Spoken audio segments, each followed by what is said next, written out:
the mics. Oh. No. It's going. Dallas is dying. He's exploding. He clicked the wrong thing. He's trying to play ping pong. And that's why we go for like a solid like minute or 2 minutes before we start, just in case. Okay. The joke of I said pling pling plong because it's the joke of the final boss of Dark Souls. Because that's the fucking music. Oh, that plays during this the fight. piano cue. I don't know. Yeah. If you can, I don't know. You might. I don't know. But we're gonna switch the screen. Hello, gang. Welcome to Fail Portrayal. This episode is going to be primarily about Ragnaraika, but also maybe some other stuff. Because if you don't know, I'll start with the intro right at the beginning before anybody actually tunes in. And make sure to also add the Discord, though. Because we rolled the pre-roll beforehand.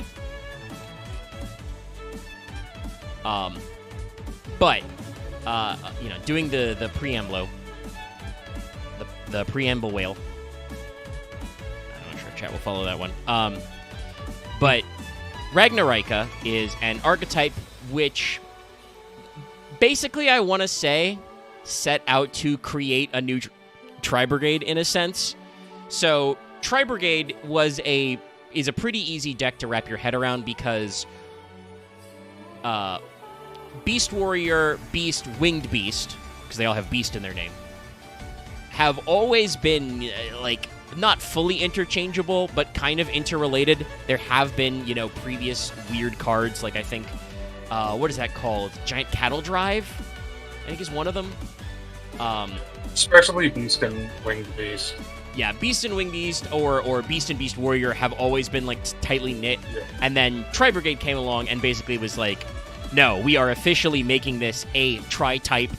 They are all linked by a common word in Japanese, and we're gonna make them a thing that kind of plays well together. And you can make any number of tri-type decks work. And even now that Tri-Brigade has honestly faded, it's gone through its era of being the new hotness, and through a combination of power creep, defeating generic link options, and just changing how people build decks and think about the game so that one Shureg Banish on your opponent's turn with Revolt doesn't actually do enough. That's not a strong enough end board. They're pretty accepted as an archetype you would run as an engine or package inside other decks. So at some point, Mr. Konami, Johnny Konami, as we often refer to him, because we know him personally, obviously, decided that we needed more tri-types. And technically, I would argue there is a second tri-type. I'm about to say, I think you're going to bring it up. There is always the classic of Fish, Aqua, Sea Serpent. Yeah. Fish, Sea Serpent, Aqua is fairly... I would argue that is even before the Beast Warrior. No, that's older than Tri-Brigade. The main thing is I think a lot of people just thought of it as the water-type deck, water.deck, the old school way of saying it. When a lot of those cards do just decently name check, so long as you are a fish, aqua, or sea serpent, not just water element. And then Konami got a little more ambitious and started releasing decks of aquas, sea serpents, and fish that are not purely water. Yeah. But yes, that was literally what I was about to say, Dallas, as said, is technically there's been another tri-type, but people don't call it a tri-type. For some reason, they don't think of it that way, even though it's really freaking old. It's because I think it's because fish and sea serpent have always been kind of an arbitrary distinction of a type, so they just didn't want to lock genuinely. Sea serpent being a type is questionable. Yeah, I mean, I understand the concept because to bring it up, we've talked about it. Sea serpent is in the original Japanese means water dragon, right? It's supposed to have a certain connotation, but also Konami always never stuck super strict to their typings. And chat, don't you worry. Every card I pull up on today's stream, we will play the game. I will ask you to guess, and my fine panelists to see if they remember, if that card is a plant, an insect, or a reptile.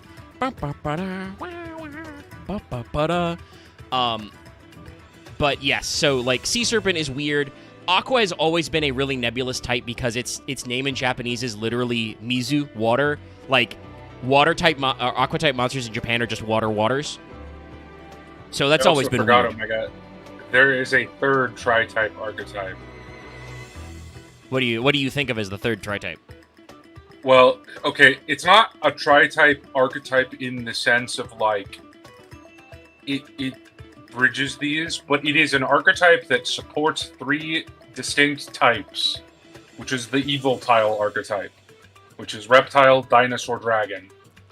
Yeah. I think Konami did try to think of that as a try, but the main problem is that Evols, because Evol tires, Evol swords, etc. Yeah. They don't really like work too much outside of their own archetype. There's a little bit of like a generic dinosaur deck bridging to dragons in the extra deck, but the actual like evolutionary line didn't really coalesce as a deck outside of Evos. It was like a first pass at like what Ragnaraika does, I think. Like it is technically a tri-type archetype, but it's a tri-type archetype between 3 types that don't usually play together. Yeah, it's a deck that has a theme about evolution, about Evo, that's supposed to go reptiles become dinosaurs, become dragons, which is not, again, terrible, but, didn't necessarily go too much anywhere. And Konami has done archetypes that are like that are thematically linked as well. We talked about them because they were a deck build pack. Unfortunately, they, like several other deck build packs, faded to obscurity relatively fast. Ryuge is just every Yu-Gi-Oh type that has dragon in its name, which includes Wyrms, dinosaurs, and sea serpents, and then become an actual dragon. But that also was like way too loosey-goosey to actually be useful. Whereas basically what Ragnaraika did, I think, is pretty interesting because insects and plants were already pretty closely tied. There are several of those cards that play well together. And obviously we talked about how like the Rose Dragon stuff has to like play nice with a couple of different typings in a weird way, but also sometimes veers into just pure plants and dragons.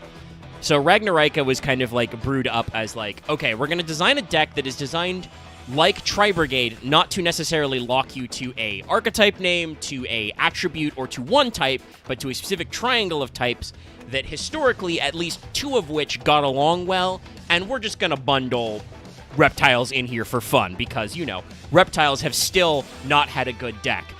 It literally took until Mitsurugi, I think, to actually accomplish the goal. Yes. And that actually, for once, didn't involve Snake Rain. You just had to horribly abuse the ritual mechanic. And now we're literally designing new rituals, like the new Senet stuff. Has cards that ritual summon that are not ritual spells because Konami really needs you to forget about prep rites. There's like 3 different forms of preparation of the rites now. We need you to forget those exist. Get them out of here. They're too strong. If we print new archetypes that work with them, we gotta ban them. Says Johnny Konami. I mean, kinda, yeah. I think Mitsu, like, obviously you can just hit the Mitsus in that equation, and that is currently where we're at. Certain Mitsurugi cards are on the list. Maybe that should have been But it just makes the design space worse. Well, yeah. I mean, I don't know if it makes it worse because the new Senet cards, right, are actually... We'll talk about them later because they are a deck build pack, but now we need to, as always, see if there's, like, any +1s and core sets and stuff. I think Konami is doing the first phase of that, Dallas, which is they are stretching their brains to come up with interesting ways to do it without also immediately making a deck. Because there are decks where prep rights are already good. Like, there are decks where you run the various prep right combos. I think I may have been misunderstood. I'm saying the existence of prep rights makes the design space worse. And that's why I said I think we're at the first phase of that, where right now we're in the phase where they're creative, but you got to ask yourself the question, can you be creative forever? The answer is probably no. So, yes, there may come a time when preparation of rights or advanced prep of rights or, the other ones, because there's a couple, will need to be limited or banned because they are always, weird generic tech pieces that are really strong. Historically, ritual monsters have needed all the help they can get. It's like asking about, like, you know, the question of did Snake Rain actually limit the power of reptile archetypes? Well, I want to say yes, but actually no. Yeah, like you said, Dallas. Yeah, they do until they don't. I feel like more than Reptile, because Reptile has factually been bad forever until Mitsurugi. Ritual has a couple of times where all of a sudden Ritual decks are the strongest things ever. It's true. Necros they is the tend format. to blow up. The rock things that I can never remember the name of. Megalith was pretty powerful in even COVID though that was format. during the pandemic, so no one cared.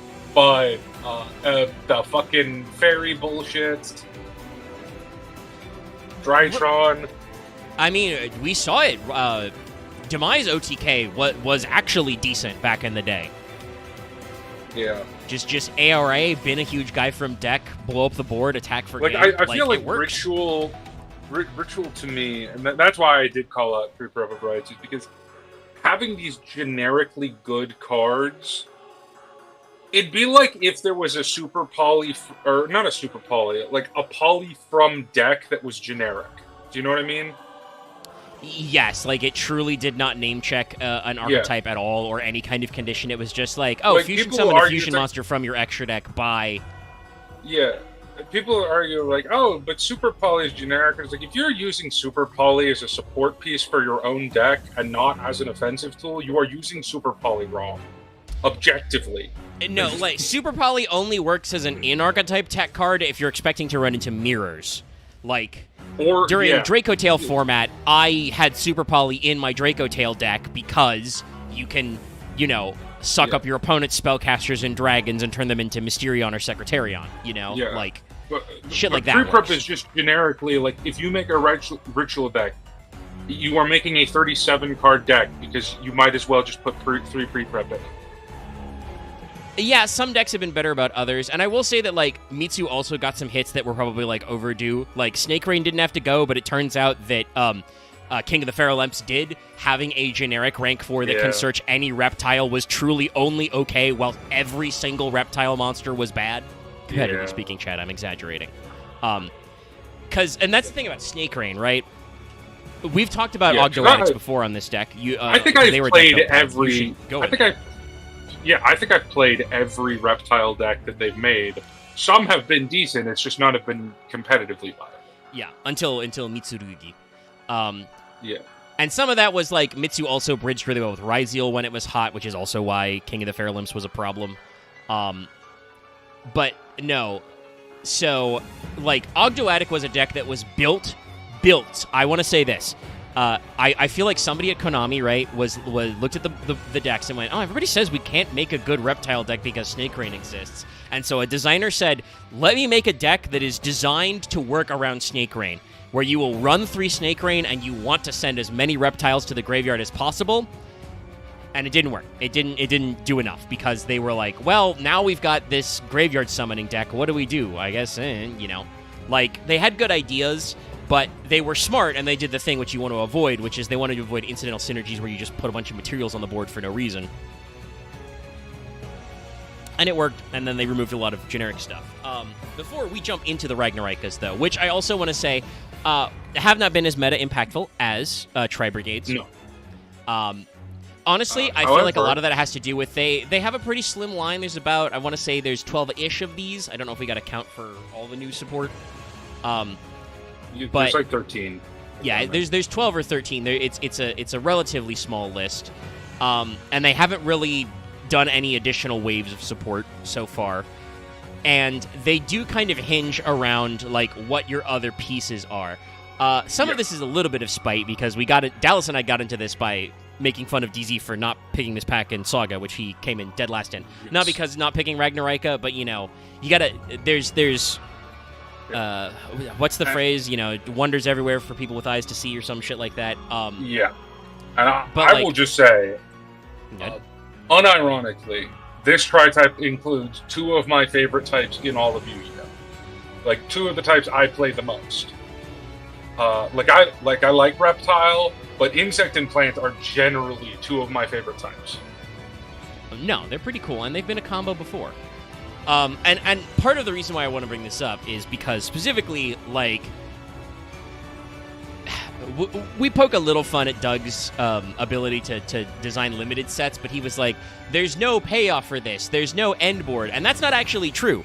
Ragnaraika actually has decent monsters to end on, and it has decent resource loops. The problem is in Constructed, you're not really building multi-layered interaction.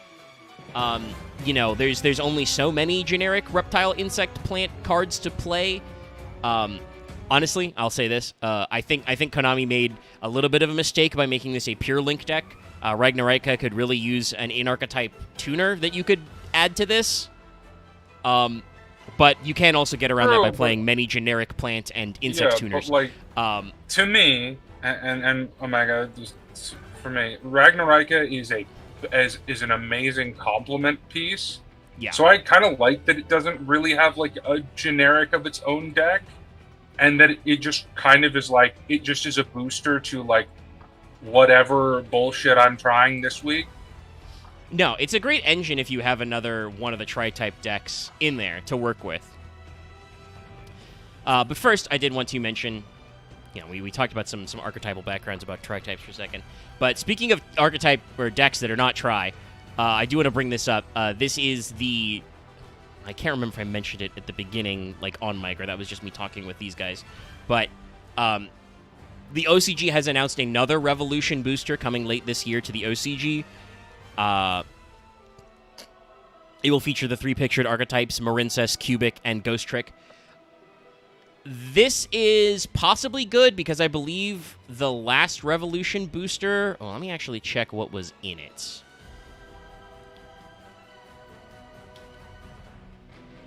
Okay, it was Toon, Witchcrafter, Unchained. Yeah, all those were sick. All those additions to those archetypes was great. I think Toon came out the best. It was a bit overtuned. Yes, to get your pun in, yeah. The new Toon stuff. Mind Scan's a crazy card is what we've discovered, basically. And there were a couple of other bits of legacy support, but the new Witchcrafter stuff like gives them a lot more layered interactions. That's good, And I don't actually know if So I haven't seen the Unchained stuff in like competitive lists, but this new stuff is not yet out in the TCG. I don't think we know exactly how they're going to bring it over. Like, will it be in a maze or what? But the new Unchained stuff also like sounds pretty strong. Yeah. So like the cards that were in the first Revolution booster were good.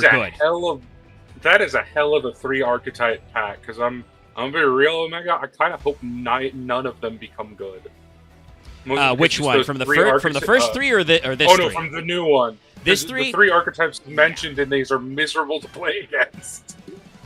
I don't know if Marincess is that miserable, but they are That's just true. kind of like I'm fine if Marincess a water good, Cybers, go-go deck.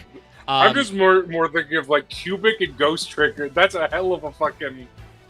Ugh. Yeah, that was actually a discussion I had with Robin in our Discord. Cubics I'm a little concerned about because I feel like the 2 ways to play Cubic are Vjom Stall, give your opponent tokens to like negate all their boys and clobber up all their board, or you play the big guy, either the 3-mat fusion or the other big guy, and like burn OTK wombo combo. Like you that's pretty much do an FTK/OTK. There's not really in between, so if the Revolution stuff leans too hard into either of those, that could get really annoying. And unfortunately, the Toon stuff did end up going into a lot of FTKs in the OCG, though admittedly they play the game slightly differently over there. But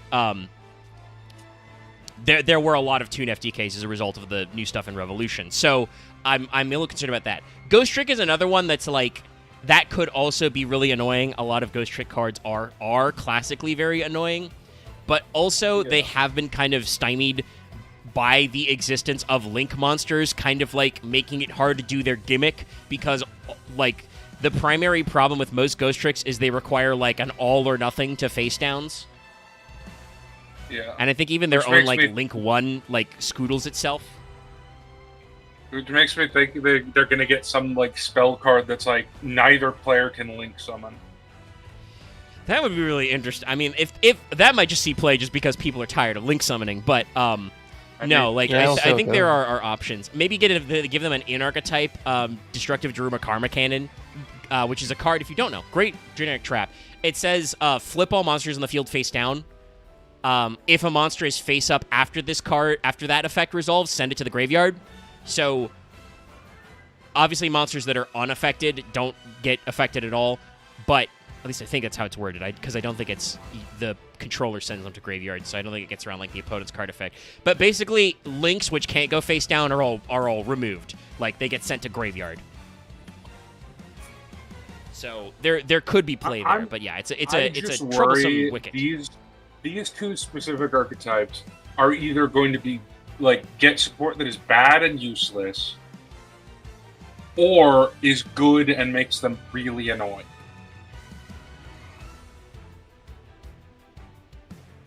Like I would have made the same prediction with Toon, because like I don't know why people are surprised. I mean, I don't actually know what the current builds are like, but you may be correct, because Mind Scan lets you look at your opponent's hand, and they apparently do a lot of burning, so I don't know.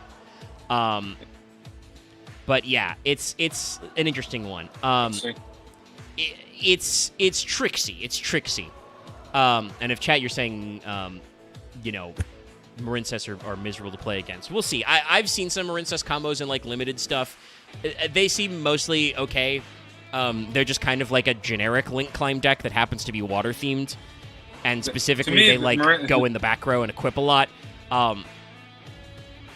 Chad, there's a whole archetype based around MST right now, so like putting guys in your back row is not that crazy. Marincess can be very annoying to me in the same way that Magic decks are very annoying, in that you see your opponent play for about 20 minutes and then they go, oh, I fucked this up. I fucked this up bad. Yeah, that can definitely happen in Marincess, and maybe that's what the support will be about, right? Yeah. But we'll see. All right, but let me see if I still have the right card grabbed. I can also. Which one? We're starting with. Well, we'll start with the classic, the Evil Seed. I could just run these alphabetical, but I think we'll start with the Seed for sure. So etymology stuff, giving you some background, especially because I think we will have nothing but positives to say about the art direction of this archetype. This archetype looks very good. It is very well designed for the ideas going on. So in Japanese, the name of this deck is just Raika. The characters they use can be read as budding calamity. So like, playing on like growing, budding like a plant sort of a thing. So, kind of an evil seed, as they say. And then the English includes, Ragna as in Ragnarok, to kind of like include that vibe. Yeah. So also, their names in Japanese are written in like very traditional Japanese ways, like kind of how you would refer to like kami and other enshrined deities. So there's some interesting vibes there.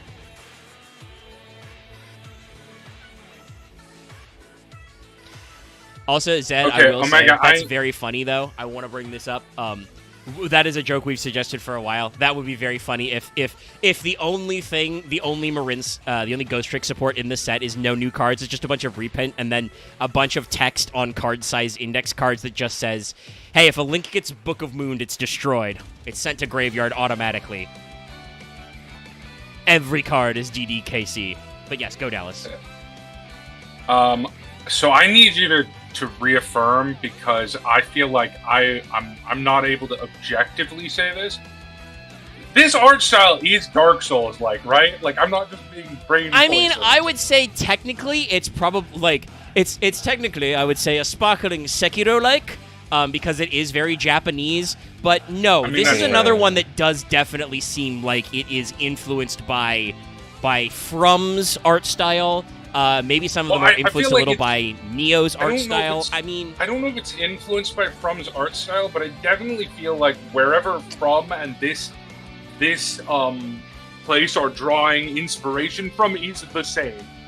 You know That's what I mean? entirely possible. Like, we talked about, like, I think some of this art might be very Neo-like, but also I'm pretty sure that it goes back to even earlier, like, the original, like, Onimusha games are about, samurai versus spooky demons and stuff. Like, there is certainly a trend in Japanese horror. Talk about, like, the PS2 video game Kuon and stuff like that. There are Japanese video games which are set in the ancient past, the mysterious past, where you do have, like, normal samurai bureaucrat guys who also fight spooky, scary skeletons. Yeah. And certainly there was a lot of... part of that's probably because in a lot of Japan's peacetime during the Shogunate era, there was a lot of, they did a lot of high art stuff, so that means that we have lots of preserved, fables, art pieces, etc., like the famous, Gashidokuro triptych.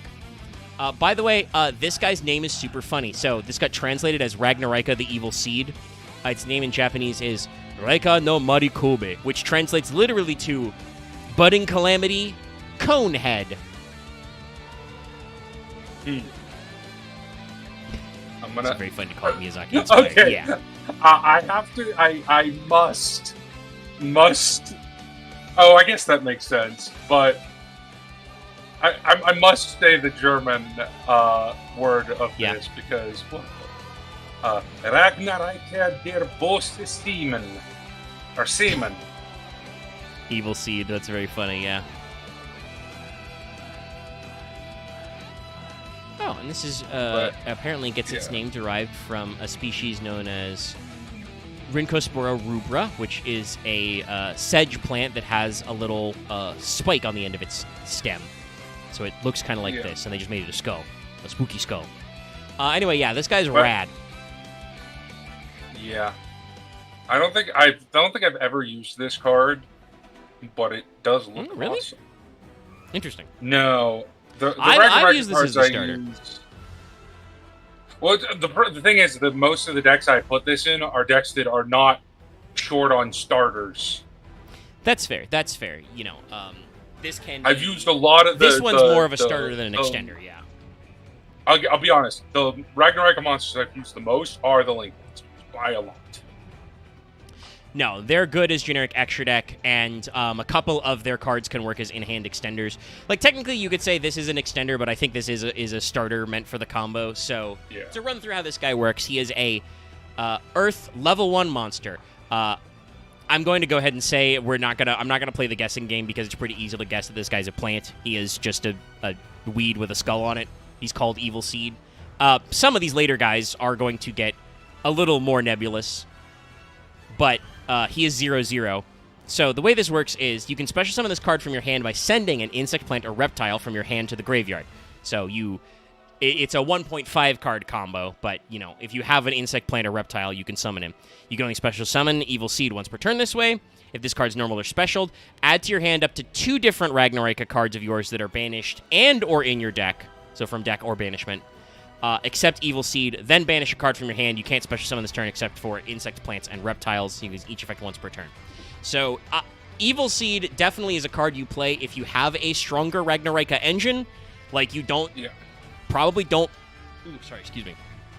You probably do not play this just as a guy to, like, get a body on board to start making Link plays. You do this specifically because it lets you cycle through Ragnaraika guys. Yeah. But it is a very powerful card in the engine. If I ever were to play the Ragnaraika deck, I imagine it's very good. But I haven't actually ever played Ragnaraika the deck, despite having played like 7 of these cards. Well, I'll put it this way, Dallas. I'm pretty sure. Let me...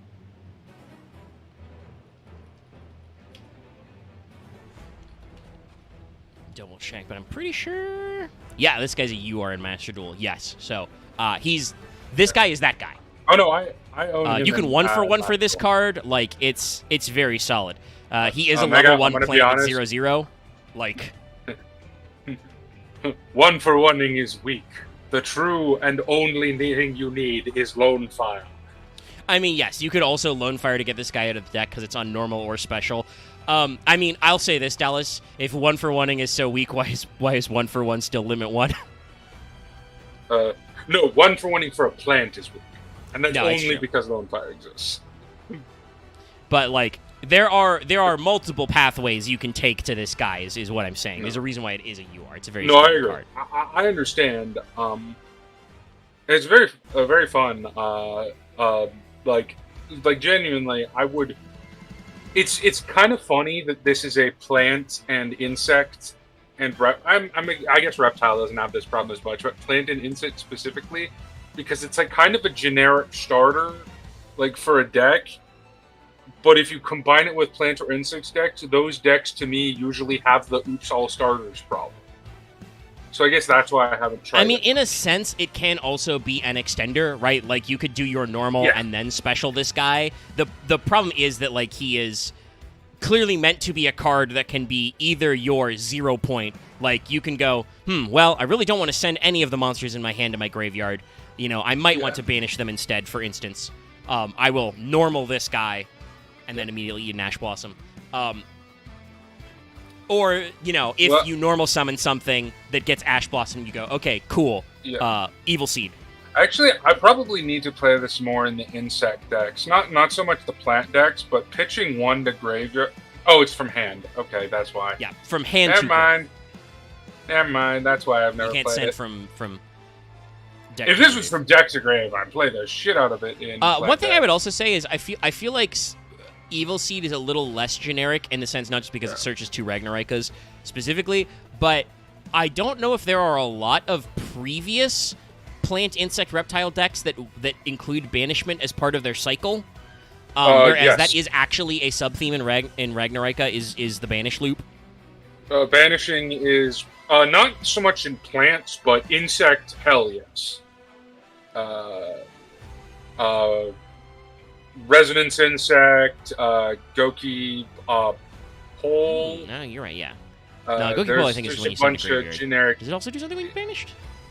It also does something when you bash, I believe. Resonance, Or that yes. could be another card I'm Resonance thinking is the of. guy who has 2 once per turn effects. One is go to grave, one is when banished. So Yeah.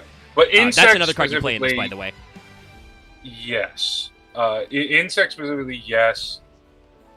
No, it's something else I'm thinking of. Yeah. But yeah, insects. This card probably is, ironically enough, better in insect decks than it is in plant decks, just because the banish effect is much more common in insects. Yeah. All right. Okay. Because spoiler, that's where I've actually played some of the main deck monsters in, is insect decks. Well, you've got a few of them. All right, let's pull up our next guy, who I've also never seen up close. But, behold, this is Ragnaraika, Armored Lizard. Oh, this derpy ass. I don't think he's that derpy. Actually seeing him up close. Let me rephrase that. I don't think he's derpy. He just doesn't really fit the theme of the rest of the archetype, in my opinion. I mean, that's incorrect.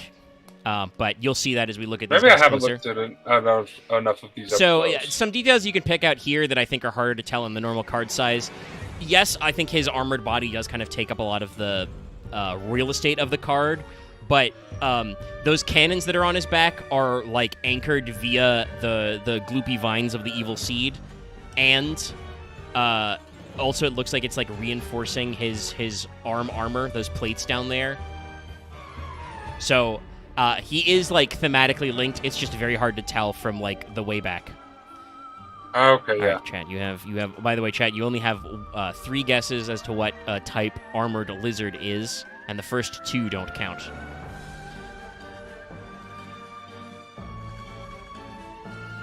Clearly an insect.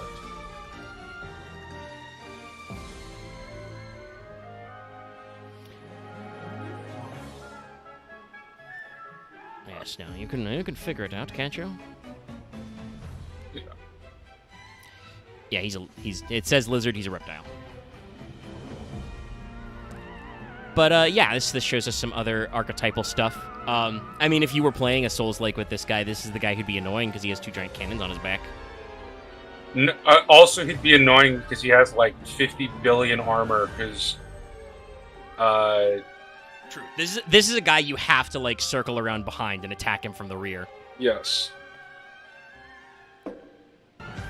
He absolutely like slaps both his big arms down with the shields and then blows you up with the cannon. Oh god, he's like those fucking armored lizard bullshit things from Dark Souls 2.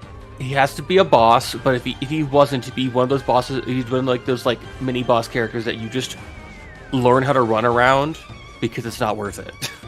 Yeah. Nah, this guy is... Yeah. No, he wouldn't be a boss, because he's not nearly, like, threatening. This might be a guy like, I think actually right. I think this is more of like a mini-boss type guy who's like... Or a guy... Maybe he's the kind of guy who doesn't respawn, right? It's like the giant... It's like the giant flaming boar in Sekiro, which is a boss, but it's like the least boss-style boss in the game. This is either an enemy you think should be a mini-boss, but is just a normal enemy, or this is a boss, if we're going with the earlier Souls games, this is a boss that you fight at the beginning of the game, and then eventually is just an enemy. Yeah, that's another classic. Just becomes an enemy you see a lot. Alright, so, Ragnaraika Armored Lizard is a dark reptile. That's another thing. The Ragnaraikas have a couple of different typings. I don't know if that's meant to make the deck more resilient to thing or make them weaker, but it's not super helpful. I mean, I guess this deck can play around Teekboo a little bit, but plants and insects have always kind of been a bit rainbow attribute. Yeah, if anything, I would suggest probably the idea is so that you can't play Gozen Match. Like, you can't build this deck around a floodgate to help you. Yeah. Other than, like I said, you might be able to get away with Teekboo, but even then, that's very tricky depending on what cards are in your hand. But this guy is a level 4 Dark Reptile, 0 attack, 2300 defense. That tells you all you need to know, I think. You can special summon this card from your hand by banishing 1 Insect, Plant, or Reptile from your graveyard. You can only special summon Armored Lizard once per turn this way. You can discard 1 plant, reptile, or insect monster. Target a face-up card your opponent controls, except an insect, plant, or reptile. Return it to the hand. You can use this effect once per turn. I think I've never used this guy's bounce effect. Like, Ragnaraika is the kind of deck that, like, either on turn 1, you get deep enough in the board that you actually set up some interruptions and your opponent, like, dies to just being beat up by your Link monsters on the 3rd turn, or I die. I don't think I've ever built a Ragnaraika board where I was, like, doing tech shit on follow-up turns. Sadly, I have also never used this guy. Mostly because I think he's the reptile. He is the reptile. Yes, we said that before. He is the reptile. Yeah. So if you are insect plant locked, you can't summon him. I think he's pretty decent, though, because of his summon condition. So there's a thing you can do, right? Like, if you have the God Hand, this deck is set up to do this very well. You can use Evil Seed to send a card from your hand to graveyard. Then you can use Armored Lizard to banish that guy from your banishment. Yep. And there's a 3rd guy that I believe summons by shuffling back from banishment. Yep, there is. We'll talk about him. That's the one I've used the most. Yeah, you probably use the couple of insect ones, because there's a couple of those. They are... So, like, if you have really good hand, it's very easy to vomit 3 or 4 guys onto the board. Because, like, each thing that looks like a -1 to a normal deck is actually, like, a +1 to you. I guess that could be kind of the theme of this whole budding calamity thing, right? Is like, oh, your opponent thinks you're losing resources, but no, you don't care. And because it's generic, that means that you could send a Resonance Insect from your hand to the graveyard, and then you can banish a Resonance Insect. Which means you could, I believe, search for the guy who shuffles the guy back from banishment. Yep. So, like, there's a lot of very tight loops here. This is a deck, like I said, I haven't played a lot of grind games of the Ragnaraika just because of the way Yu-Gi-Oh! Was when this deck came out, and, like, came out both in paper and hit Master Duel. But this deck is really good at the grind game. Like, this is one of those decks that, like, if you don't be killing your opponent, they will just get all their shit back next turn, assuming they, like, have a couple of activatable cards left in hand. Like, it's very strong at resources. But yeah, I guess probably the bounce effect would be better for going 2nd, but I don't know how much you actually do that, because I think this is a deck that's currently not really a board breaker, is what I would say.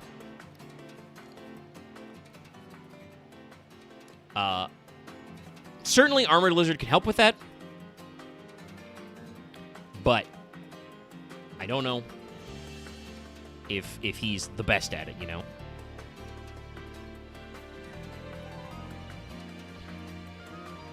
All right, next, kind of moving roughly alphabetically now through the main deck, boys.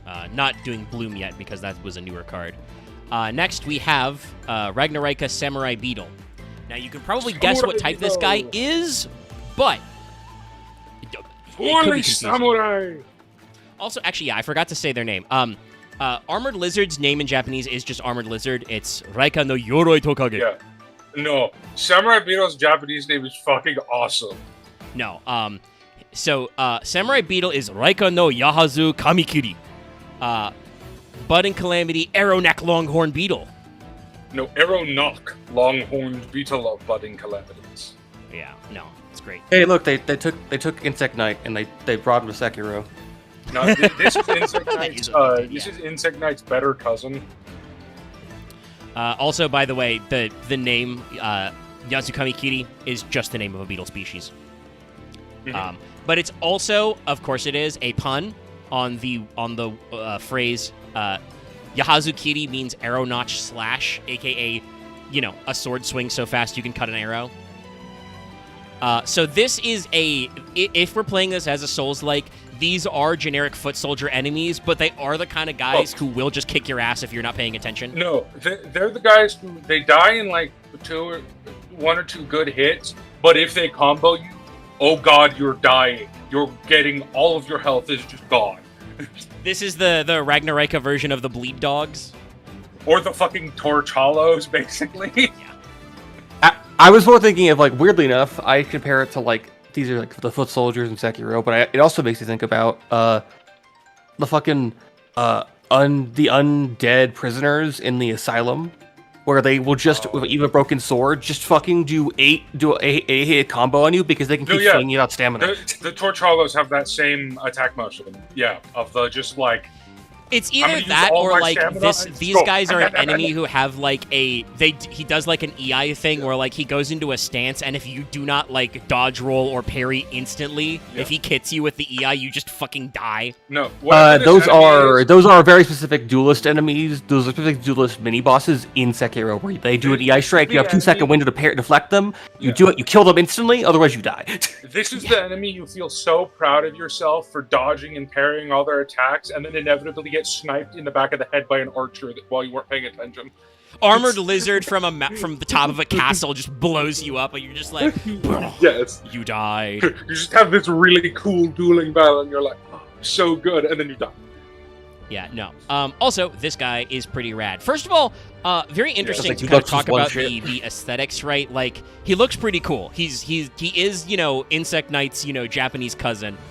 This, that meme about, the white guy in the Haori and the Hakama pants kind of thing. Like, they brought him over and he's fucking chill. But I do love, by the way, that his second set of arms is he doesn't have a belt or sash. He's holding his sheath in the second set of arms. But he doesn't look quite as evil as some of the other guys, which is interesting. Especially because this guy is light attribute. What's his type, chat? Can you guess? You can be pretty sure, but I do say that because cards that hold swords can be very confusing sometimes in Yu-Gi-Oh! Yeah. I'll see if anybody in chat bites for a second.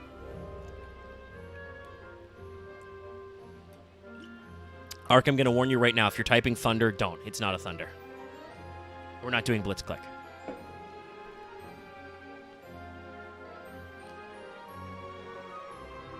Okay. Nobody else in chat seems to be biting. Yes, this is pretty obviously an insect, but at the same time, I'm pretty sure there are cards we've talked about before where it's like, this is obviously blah, blah, blah, right? No. This is an insect. If I didn't know we were doing Ragnaraika, I would consider Beast Warrior. Yes, exactly, right? Like, it's like... I would, if it was Rush, listen, if it was Rush, I would say Insect Warrior. It probably would be if it was Rush. Rush is, it's so weird how Rush is like them just having fun again with the design. Yeah, I definitely feel like Rush let their game designers just be like, well, we have no prehistory, so we can just do whatever. Like, what if we just made Yu-Gi-Oh types like We have Legacy, but it's manga, funny. Basically. Mm. And they actually also the thing that's like super annoying about Rush is that when they do actually do Legacy Honor, it's really good. See the fact that I think there's brand new Harpy support in Rush Duel that's meta, and there was a bunch of new Red Eyes shit a year or two ago that was really like high level in Rush. It's crazy. This is like we make jokes about like Duel when you Links get and to Speed actually Duels and stuff, once you get to right? reshape the design, and I feel like how they do card design is better. Yeah, but like it's so funny to think about that kind of stuff, but like making jokes about Duel Links is Speed Duels, but made real basically. Actually, I think technically Speed Duels was a pen and paper version of it, but like I feel like Rush Duels truly involves the Speed Duels meta of just like, oh, every dumb fucking thing that you thought of has been cool in Duel Links. Yeah. Anyway, this guy is another one of our cracked boys. Level 3 Light Insect, 1500 attack, 0 defense, one of your first guy who actually has an attack stat. You can special summon this card from your hand by placing one of your banished insect, plant, or reptile monsters on the bottom of your main deck. You can only special summon Ragnaraika Samurai Beetle once per turn this way. If this card is sent to the graveyard as material for a Ragnaraika Link monster, you can target one level 4 or lower insect, plant, or reptile in your graveyard except Samurai Beetle, special summon it. You can only use this effect once per turn. Samurai Beetle, shout out to, by the way, Master Duel making this guy an R. This guy's a 3 of. This guy's crazy good. Like, you do have to banish a card first, but if you get to, obviously, Dallas said he hasn't used him a lot, but this is why Evil Seed's a really good, like, multi-phase, starter and extender, because you have to banish at the end of that. I've used this motherfucker all the time. Yes. Because there are other ways to get banishing, or you can just normal summon him and link him off with another extender. Like, there's multiple ways to make this work. We did mention before that Ragnarika's extra deck kind of works as just like a generic tri-type link climbing engine, a lot like Tri-Brigade. So, just get a free guy back. I'll say this. One of my favorite archetypes to play this card specifically in is Battle Wasp. One, because Battle Wasp is awesome. And the other is because Battle Wasp is a pure synchro deck, you can pretty much just put whatever link monster on the board, and Battle Wasp is fine with it. And I don't believe Battle Wasp Insect locks you at any time.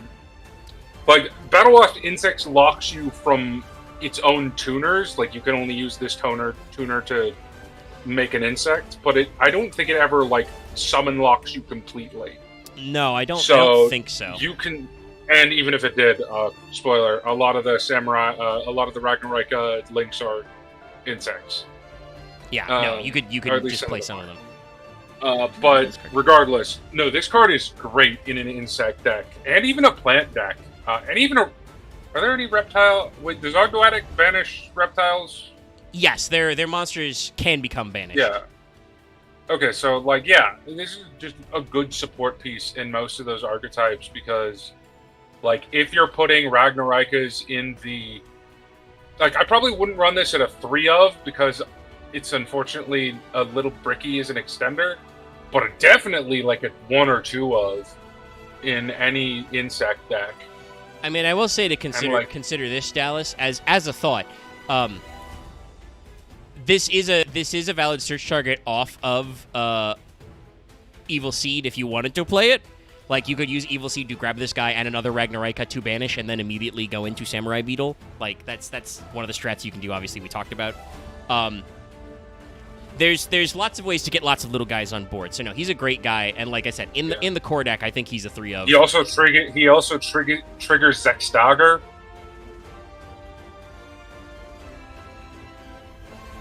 Have we ever talked about Zexdagger? I think you're saying it right. No, I am. Humongous Hive Hegemon is Zexdagger. No, we've not talked about Zexdagger. We probably will later, because there's a handful of generic cards you can package into this tri-type that are pretty good. Guard Manus, Zexdagger, saying that guy wrong. Dragon Bite is another guy who's like a generic tuner for this. There's a couple cards like that. Apparently, there's a brand new card that's recommended that I just saw. It's not out yet. It's in Beyond the Brave. But there's a level 8 insect called Kuzuha, the bewitching deity Astra. Who's like special summon this card by revealing one card you control and then returning it to the... Revealing one face-down card you control and returning it to the hand or extra deck. But she lets you target one card on the field for every 2 face-downs, destroy them. Oh, she's part of the new Astra. Okay, so those guys are everything. Interesting. Yeah. Sorry, that's a new archetype of Beyond the Brave. I didn't realize she was related, but she's a big-ass insect. I guess we won't mention her then because we'll talk about more of that archetype at some point because they're cool. But, yeah, there's a lot of fun stuff going on. Battle Wasp is very good. If you want to play an insect package, Bee Trooper makes a decent infusion for this because they also have some links. Yeah. Trap Tricks is pretty decent with this because you can use the link slots. Yeah, Trap Tricks is the other half of this that's interesting because that was also a deck that was literally plants and insects. Yeah. And I guess it's because they're a rank 4 deck, it's kind of easy to or was anyway, until the King of the Feral Imps got. But you could just make King of the Feral Imps in there to grab any good Ragnaraika reptiles if you wanted to. But I think out of our original batch, this is our last main deck. The butterfly? Yeah. Yeah. So. There's only 3 main deck Ragnaraikas. 4? And actually, I think it's 5.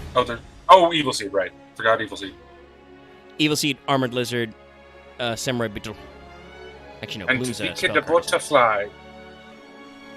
Yeah, Bloom's the continuous spell, that's right. So, like, you can see, chat, it's meant to be a fairly compact package. But yes, this is Ragnaraika, Wicked Butterfly, or Raika no Himejanome, Budding Calamity, Princess Wicked Eye. Yeah. Based on, I believe, an actual butterfly. Yeah, most of the Ragnaraikas are named after something. Yes, this is also a Dark Souls archetype of woman fused with insect, which is a weirdly, concerningly repeating thing. She also is definitely like a semi-generic enemy, like maybe only appears in one area, but she's definitely super annoying because you know she's shooting lasers from all those eyes.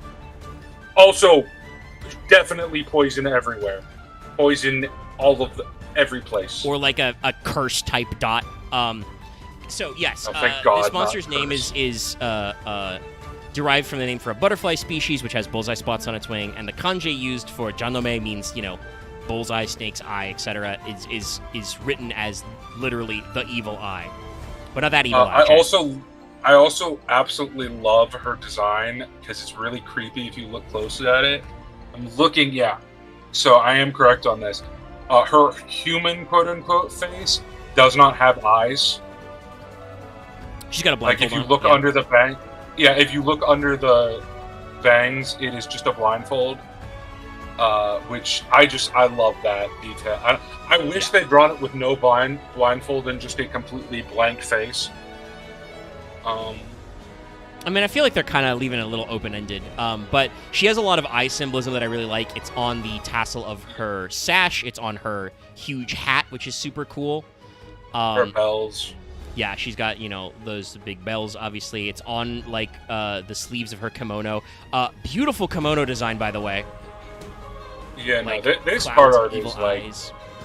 I kind of want to use this more, just off the basis of its art. No, it's great. She's got a fan with an eye on it. She's got those, like, huge, like, Heian period platform sandals. Yes. The Geta that make the noise. Clonk, clonk, clonk. Oh!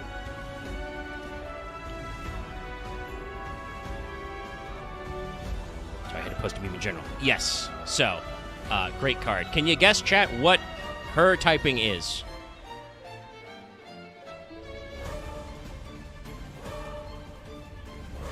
feel like it would at least be a Wagging my little eyebrows. hard if they'd kept her Japanese name, but Yeah. Yeah, Zed got it. She is an insect. Now, calling her Wicked Butterfly makes it easier to guess, but that's still, it's like, could be a little open-ended. like art-wise, I could guess plant, but Wicked Butterfly does give the game. She does appear to be flying over a like, veritable sea of the evil seed, or the blooms. But yeah. So, Wicked Butterfly is a Earth Insect, level 4, 1800 attack. So, out of the main deck monsters, she is the strongest offensively, which is funny. Definitely, again, why I say that, like, this is like an annoying elite type of enemy who shoots you with so many I-beams. Yeah. But her effect is, you can discard this card, special summon an insect, plant, or a reptile from your hand.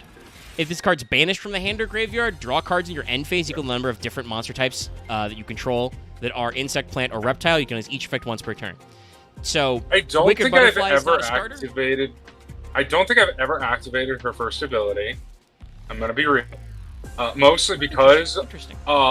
most insects like summon themselves from her hand anyway.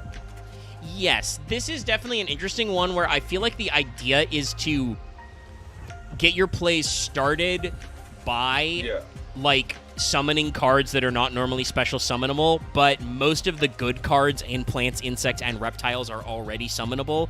Like, I think it's I recommended think to there's more play Kage to Kage in this deck because it is a reptile. I think It's there's pretty special. more utility in this in like reptile and plant, but I do genuinely mean in like most of the insect archetypes I play, which is admittedly Battle Wasp and Bee Trooper mostly.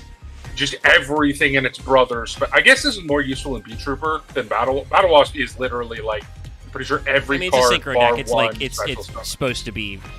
You got to get two Yeah. guys on board, so. Yeah, but I guess it's a Which little obviously, better in like, Battle as a Wasp link deck and as well, Bee Trooper. Ragnaraika also needs. It's just the kind of thing where, like, Yeah. unless But- you for some reason only have like you end up with like two guys of the same name and you can only special summon one of them. But no, Butterfly is a being great said, card to though, grab. This the is probably second the effect, yes. What I was gonna say is this generally when I play it, Pot of Greed. yes, it's usually at least a draw 2. Sometimes you can get a bad go in Ragnaraika and you end up with only one guy on board, so it's like draw 1. But it's still pretty good to replenish her, especially because that effect, once you activate that effect, it goes into the end phase. So this can totally be a circumstance, right, where you bin a guy with Evil Seed, activate Evil Seed. Evil Seed, grab Samurai Beetle and Wicked Butterfly. Banish Wicked Butterfly. Wicked Butterfly trigger effect. Put her back in the main deck by summoning Beetle. You start linking. You can you link them off. You can grab the guy you sent from hand to graveyard or in the graveyard. Keep link climbing. Like there's lots of stuff you can do. Great card. And But I do think you're correct, Dallas. I think I've almost never actually used her discard effect, just because I would rather use her as a card to send to either banish right away or to put in the No, graveyard. there are a lot of insect cards and plant cards, to be fair, that are special summon this if you pitch one card from your hand. So I usually pitch her, then banish her because. Like, why not? Like that. Yeah. Like I said, usually, like if I'm playing, I play her more in insect decks, obviously, because they're just more insect decks that I find fun. But the plant decks hurt my brain. But you can banish her. Usually, you'll have a plant link monster that we'll obviously talk about later, and your veritable horde of insect synchros. No, very strong card. But let's talk about links, because they also have a... that is one thing that, like... So, the main deck links. package is pretty slim, right? There's only 4 monsters, couple of different levels, couple of different stats. You know, there's a few different things to go through. No, not 4. 5, right? 4. Yeah. Seed, lizard, beetle, butterfly. So it's 4. Either way, it's meant to be a slimline package. This was definitely, Ragnaraika was definitely designed in the era where Konami was like, main deck engines need to be smaller so you can fit those 15 hand traps everybody's playing. We've gotten, the amount of hand traps you run has shrunk down a little. It's gone back down because having engine is good. But it did mean that they designed this archetype to have a very lean main deck presence. As a response, though, very thorough extra deck. I hate the reasoning for the philosophy, but I will say I do like some of the things that have come out from that philosophy for the simple fact that it is good for mental cases like me who love jamming things together. It I think, has a knock-on effect of also being really good for decks to build fun hybrids.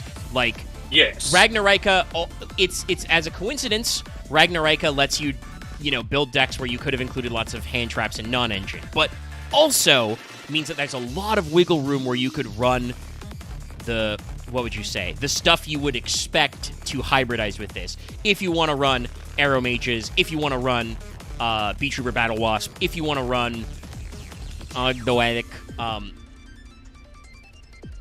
let's just call it Snake Slop. Like, the Reptile decks don't have as much of a cohesive identity, and it's sad. That's like...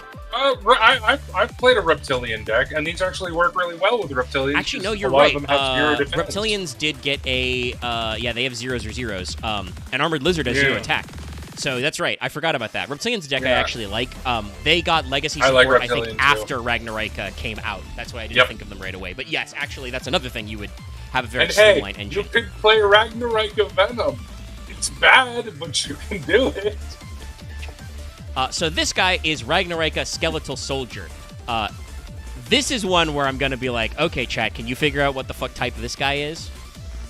Sick-ass art, we've already had some guesses, and...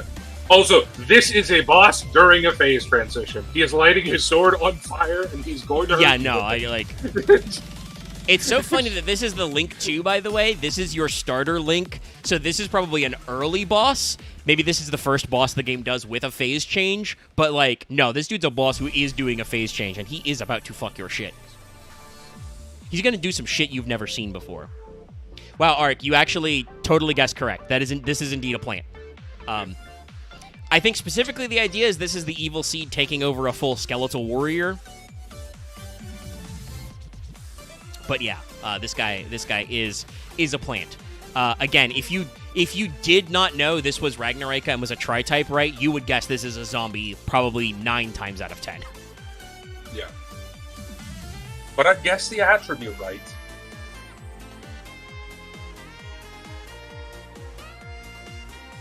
Yeah, can you guess which attribute this guy is? Because these guys are a rainbow, just some of them are in the extra deck. Yeah. It is... yes. It's fire. It's fire. Fire's his attribute. He has the 2 arrows you'd expect. He's a 1600 Link 2. He requires 2 monsters, including a insect plant or reptile monster. That's right, this guy is semi-generic. They have done their best to make this a good Link monster in the year it came out, which was, 2024.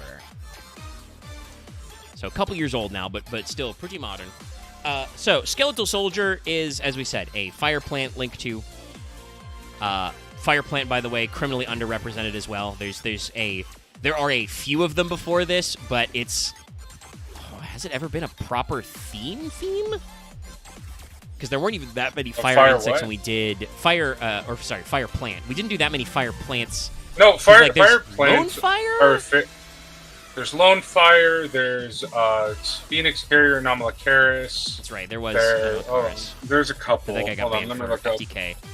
I don't think there's ever been a fire plant archetype. Yeah, there's not been an archetype, so it's not well represented. There have, I will say, been a lot of, the time period of when they made fire plants is pretty long compared to, some of the other Seed of Flame, Fire Lily, Kawaki Meru, Gravrose. Gravarose was a fire plant, that's right. That was 2 weeks ago. Fire Grass, the old... Oh, no, wait, that's an earth. Never mind. Of course it is. There's Spengly the Snowapdrum. Boy, Fingly, I love that guy. That was the little Firebrand. Oh no, that's Pyro. Yeah, so there's a few. They haven't ever been consistent though. But anyway, what skeletal soldier? Musha Dokuro, by the way, his Japanese name, Warrior Skull, which I'm sure is the name of a plant. Okay, no, not directly, but it's a portmanteau of Warrior and Gasha Dokuro. So that might mean also, by the way, this guy might be a giant. The Elf Note Synchro is a plant that is fire for some reason. I guess they're elves? Makes sense in the moment, probably. Is it their power patron? I guess. Or is it an Elf Note Synchro? It's Elf Note Seraphim Strelitz. I'm not doing that. Strelitz? I mean, that's the name of a flower, so I guess that makes sense, but I'm not... We will... I've mentioned this to chat before. I'm pretty sure the Medius lore is coming to an end, so we will probably start a round of fail portrayals where we look at those archetypes. I have not ever seriously looked at Elf Note, so we will probably take a crack at it and try and figure that out. Anyway, Skeletal Soldier here is... You can target a Ragnaraika in your graveyard, special summon it in defense position. So this guy is a Link 2 that just automatically, no matter what, is a Link 3, basically, if you use Ragnaraikas to make him. Or have used them at any point during your turn. If this card's in your graveyard, you can target an insect, plant, or reptile you control, put it at the bottom of the deck, and if you do special summon this card, you can use each effect once per turn. You can special summon during the turn. You activate either of these effects except insect, plants, or reptiles. So it tri-type locks you pretty early, but it's tri-type lock, so it's not that big of a deal. I will say, I think the only problem I have that probably kept Ragnarika from being super competitive, and I can see why they didn't do it, though, because it would probably lead to some very annoying, possible combos with generics, is it does return to the bottom of your deck. If it returned cards to your hand to give you, resources to expend later, that would probably have made this deck way more competitive, but it could possibly have annoying interactions. Especially in, say, the OCG, where Maxi was searchable, and I think was still at 3 in 24. The big 3. But yeah, he's a pretty solid normal guy. He is not an end piece at all, but he is an extender, and he is also part of your recovery engine. Like if you do your whole ass combo and your opponent does get some of your board, you can just get him back later. So let us grab next. We're going into the 3s. They have a couple of these. I always say these guys are your breads and butters. You probably see them a lot. But we'll do alphabetically the first 3. Oh, there's a couple of Fire Naturias as well. I keep forgetting that. Interesting. But Naturia is another rainbow archetype as well. This is Ragnaraika, Mantis Monk.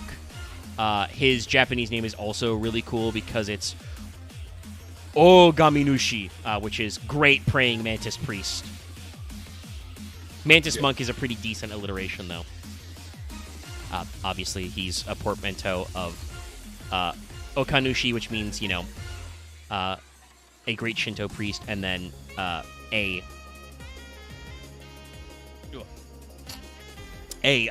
phrase in Japanese that's a regional, Ogami Mushi, which is the name for praying mantis. Yeah. Praying mantises are normally known in Japanese as kamikiri because of their sickle blades, but some are called Ogami Mushi. And you can probably guess. Yes. No, you already said it. Is that already said it in chat? Yeah, this guy is an insect. And you might be able to guess his attribute as well. A member of the half-human, half-insect club. Yeah. I mean, we already saw Samurai Beetle as a guy like that. This is definitely a bug wearing some armor, though he does have some Ragnarika tentacles as well. So I get he's kind of built this way. It does kind of look like there are human rib bones in his upper body sticking out the back. So I think this guy is assembled from a mixture of bug bits, plant bits, and human bits. This guy's a boss, though, with a subtitle. Yes. So, Minty Smunk is a wind insect. Wind, because he's green. He has Link 3. He has the left arrow and then the bottom and bottom right arrows. They were a little careful to make sure you didn't get the crazy good Link arrows in this deck. Because you do Link spam a lot, I think they wanted to keep you from just from you linking your opponent. I have actually linked in an insect deck before. It is very funny. Yeah, I'm sure it's still doable, but they wanted to make sure it wasn't super easy. Oh, it's not easy. No, I was going to say, I don't think it is easy, but they picked the arrows on Ragnaraika specifically to prevent it from being easy. Our boy Mantis Monk here is 2+ monsters, including an insect, plant, or reptile. So again, still mostly generic. Though obviously, if you Skeletal Soldier, you will be insect, plant, reptile locked. Mantis Monk says you can banish 2 insect, plant, or reptile monsters from your graveyard, add a Ragnaraika trap from your deck to your hand. If this card is in your graveyard, target a insect, plant, or reptile you control, put it on the bottom of the deck, special summon this card, and you are tri-type locked. You can only use each effect once per turn. So, like Skeletal Soldier, he reborns himself. Fun fact, I have run this card and a Ragnarika trap that I didn't even give a shit about, simply for the double banishment. No, that can be very powerful, yeah. Stuff like Residence Insect, and because Residence Insect is a broken card. Yeah, Residence Insect is one of those cards that's like, this card might end up on the list someday just because it wasn't very future-proof. No, this card might get if insects ever get a like Mitsurugi level deck that likes banishing, it could very easily get chopped. Like, Ragnarika is the closest we've come to that, but it is enough of a hybrid that it's not pure, right? Like, there's only so many members of the engine you can dedicate. But yeah, this is a pretty strong boy. 2300 attack also, I forgot. I don't think I said it later. That said, you also may care about one of the Ragnarika traps, because one of them is pretty good. Yeah. I don't mean not care about, but I just mean, like, the main purpose in the deck. I mean, you wouldn't care if you got Ash Blossom, right? It would, you know. Yeah, like, the main purpose in the deck is to get the trigger off Resonance Insect because it's broken. Very stonks. Nah, this is a pretty cool big boy. He's got the ludicrous double scythe, but again, we're playing a Souls-like, so you have 1 second to go, man, this guy's got a dumb Don't do it. He's shooting 4,000 wind blades at me. That bitch launches you in the air. Oh yeah, you're getting juggled. This guy has ranged attacks. Boss. Yeah, no, definitely. This is just like a fancier dark version of like a Dark Souls 2 boss I know of. I mean, it's kind of just gender bent Quelaag.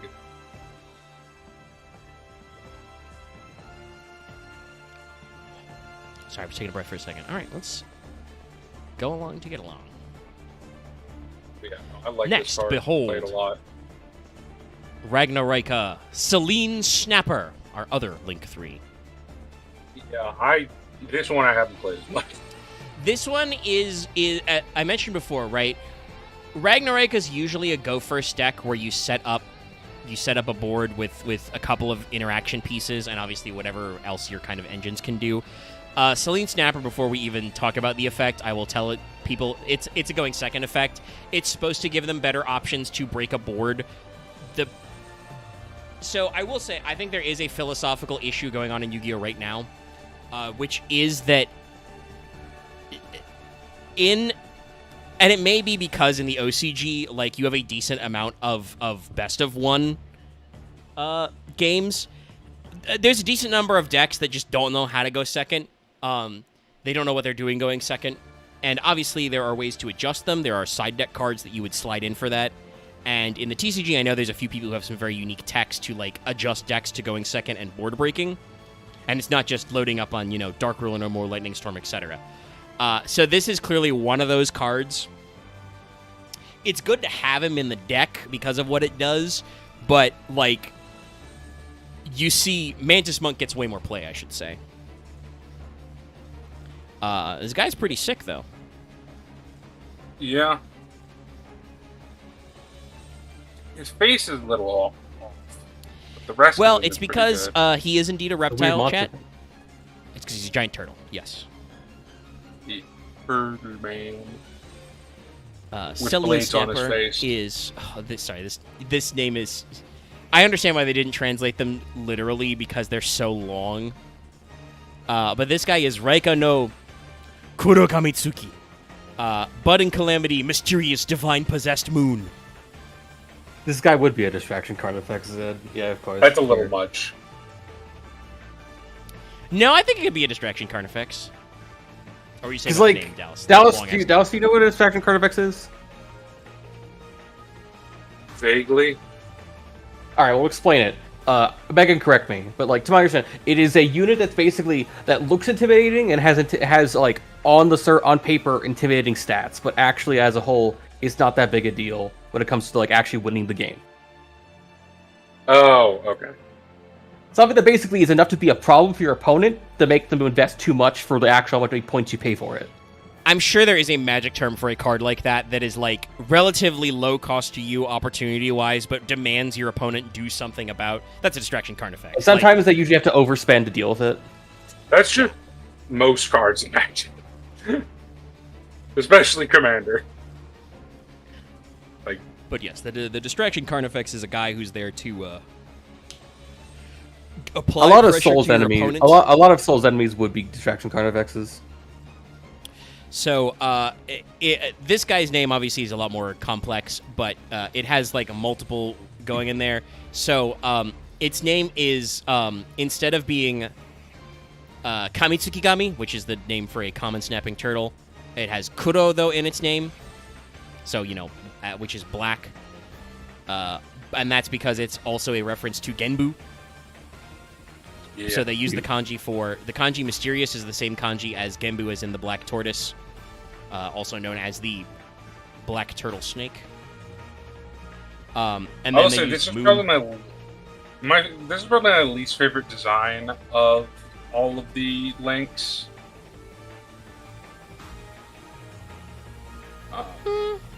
That might be true.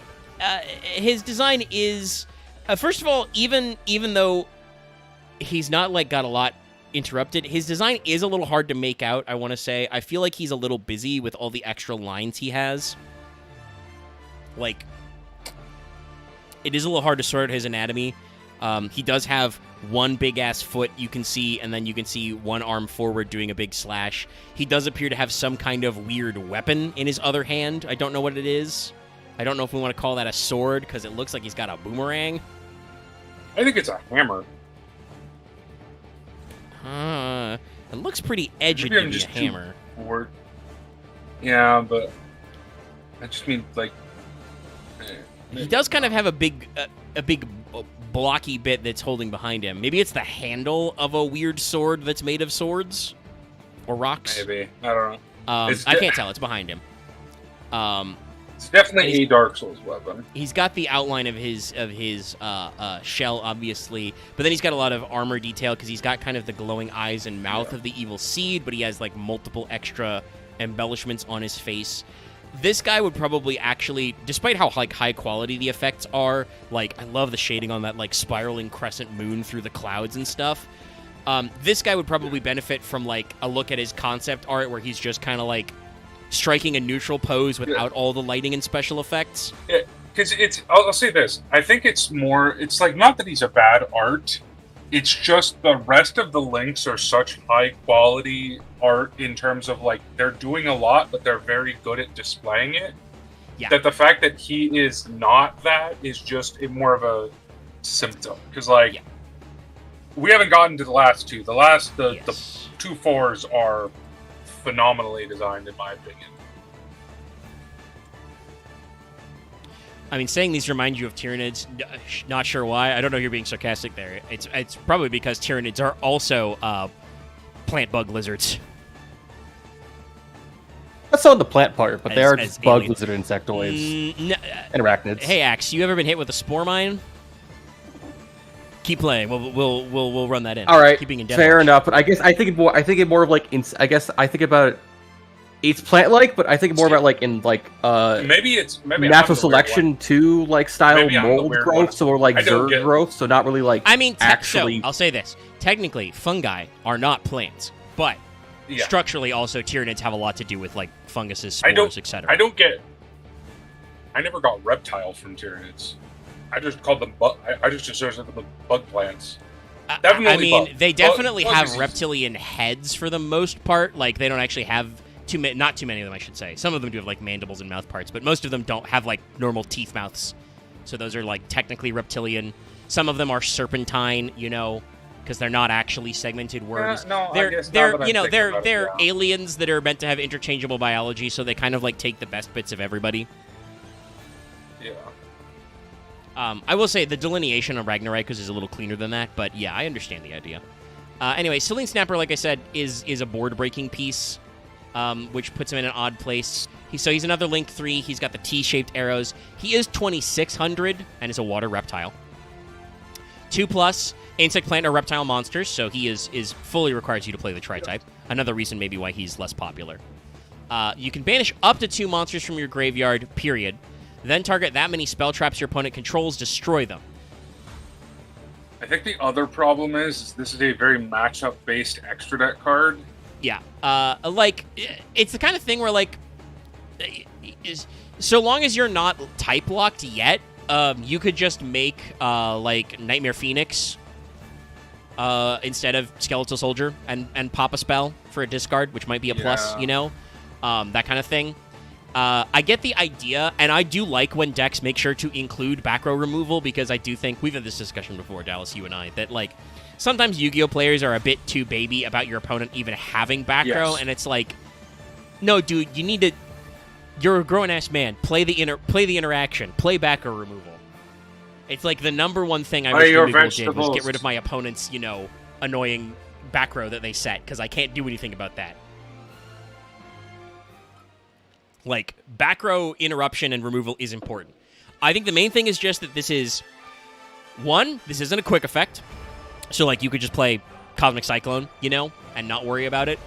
It does also have the usual effect, which is if it's in the graveyard, you can put a insect, plant, or reptile on the bottom of your deck to special summon him back.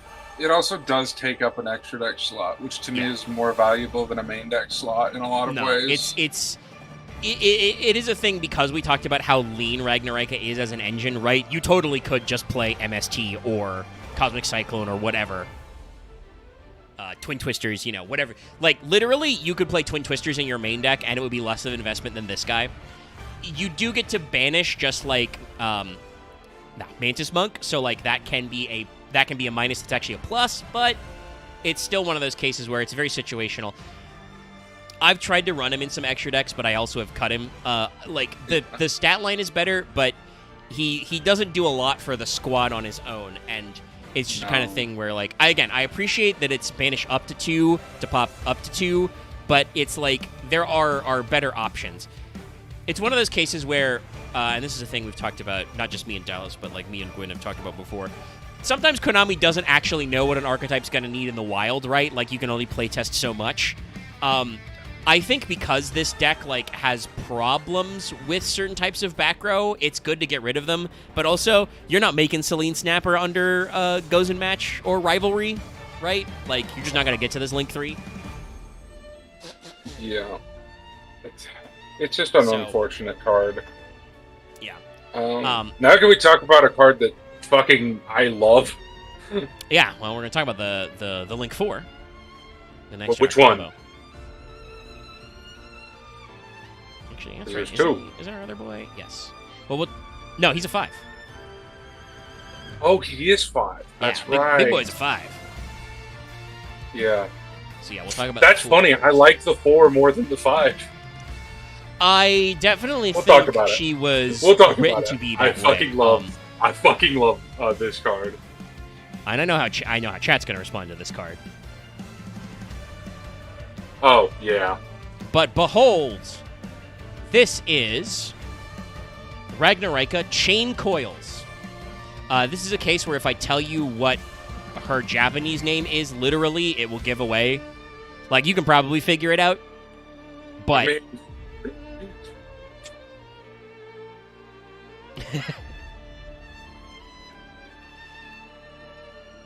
yeah, so I just see in chat Zed going, first, wood, and then reptile. Yeah. She's a snake. I mean, I agree. Well, actually, okay. Depends entirely on how large she is. I That's think valid. she is most... Well, her human half is probably human-sized based on what we've seen. But yeah, her snake bit is pretty long. That looks to be at least, like, 3 or 4 times the length of her torso. And she's got her extra other head, so it's like... Yeah. Well, technically those, I think, are like... They're doing, like, a Medusa hair thing, because, like, her hair plants, weaves into the Well, no, I think those are plants. vine blooms. But I think they're no, you're definitely right, tied those up in are her the hair. Yeah. Anyway, no, great design, actually. Like, No, people joke about, fucking like, Yu-Gi-Oh! phenomenal having, like, design. required waifus, but, like, we've got a couple of ladies in this archetype, and I do appreciate it, but, like, they are great designs, but also they're not, like, crazy. Like, this is sexy, but mostly for, danger nerds, and also has some really great art, because, like, again, look at these fucking kimonos. Whoever the artist was for this is killing it. This is, like, to me, this is just a well-designed fantasy monster. Like, Japanese fantasy. I don't really yeah. even get the, like, anime-ness of it necessarily. Like, why? Because she's female? I don't Well, see it is a Japanese fantasy, so, like, it is... Well, yeah, but that doesn't mean necessarily anime. You know what I mean, Omar, though. I mean, true. Like, No, I understand. I don't get Oriental the wife- Adventures. It makes you think of, like... How do I put this? This makes me feel like the villain at the end of a Warriors game that's gonna fucking be... That's why I asked about her size, because I immediately associated this person being like, oh, she's like 500 feet tall. No, I don't think she's Or it's like 500 Resident feet Evil, tall, but I or think it's that like she's Resident like... Evil, where it's like she's only 7 feet tall, but the other part of her body is like a few hundred feet long.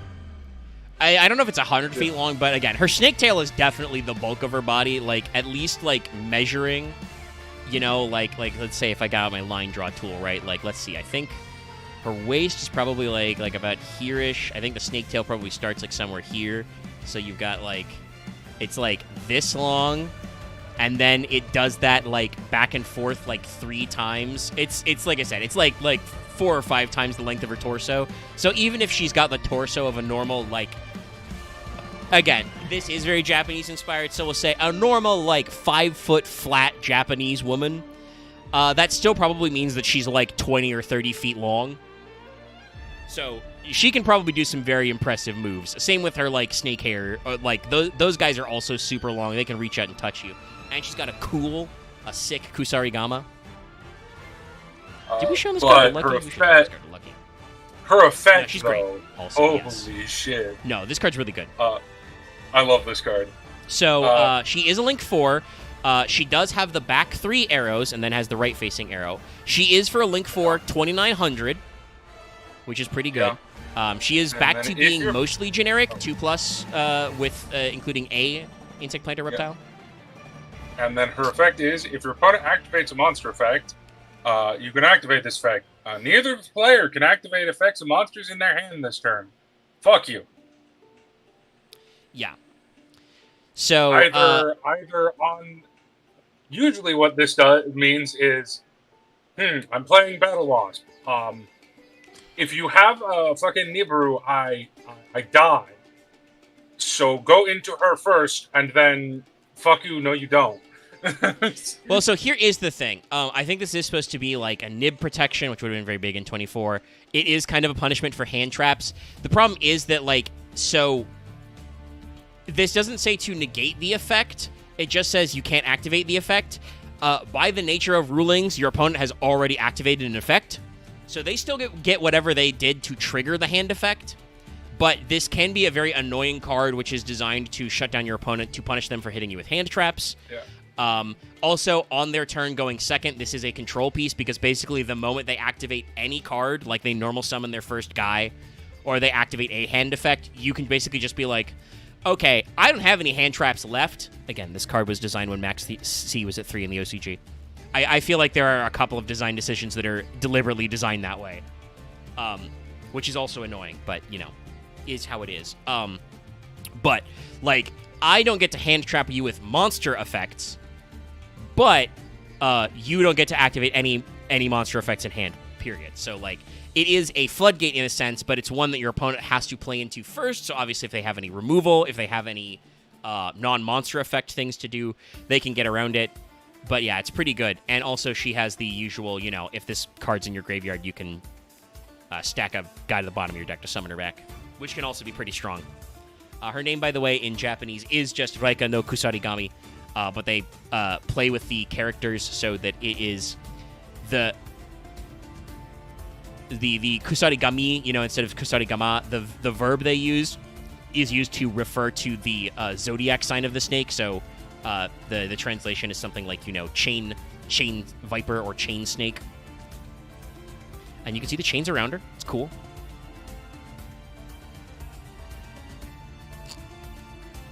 But yeah, boss-wise, like, absolutely, this lady is a boss who's super annoying because she has a fucking ranged command grab. She sends her snake heads after you from, like, super long range. Like, she'll get you. She'll get you, chat. Oh, I still have my line tool out. Next. The big boy himself, the big boss. Definitely, like, probably a final boss type guy in, like, an Onimusha or this Dark Souls game. This is the Ragnaraika Stag Sovereign. Okay, this is the first one where, like, the Japanese name is just so much better. No, it's a pretty good one. It's way more complex because, again, you can when you're writing these character names the way they go. What is that, X? I gotta go shortly. So I just want to say, like, I appreciate most of these guys have, like, the same kind of armor aesthetics. Like, yeah, no, they all feels like they're from, like, the same kind of army or at least the same region.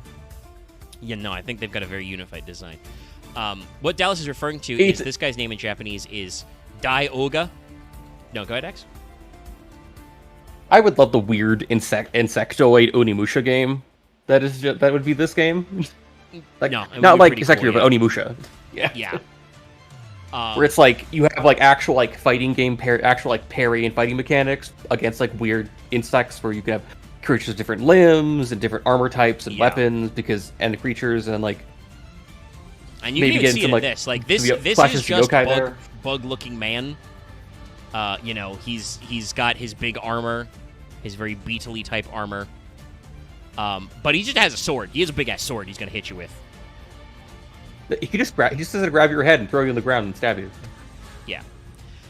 I gotta go. Yes. All right. Talk to you later. Made it through all the monsters. Anyway, Dai Oga. I was saying the way they've written these monsters' names in Japanese, that means they get a lot of meaning out of. So this is like multiple levels. So first of all, its name is a pun on the Daio Hirakuwagata, which is the Great King Flat Beetle,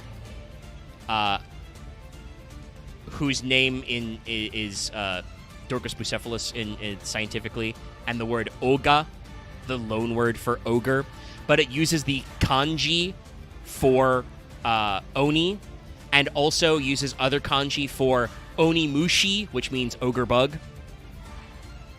Another name for stag beetles, which is also very close to Onimusha, as we said earlier, and also uses the kanji for fang. So, like, it's one of those things where, like, this guy really needs his Japanese subtitle of Great King Ogre Fang. I think Stag Sovereign is pretty okay, but it's definitely, like, not as sauced, you know? Yeah.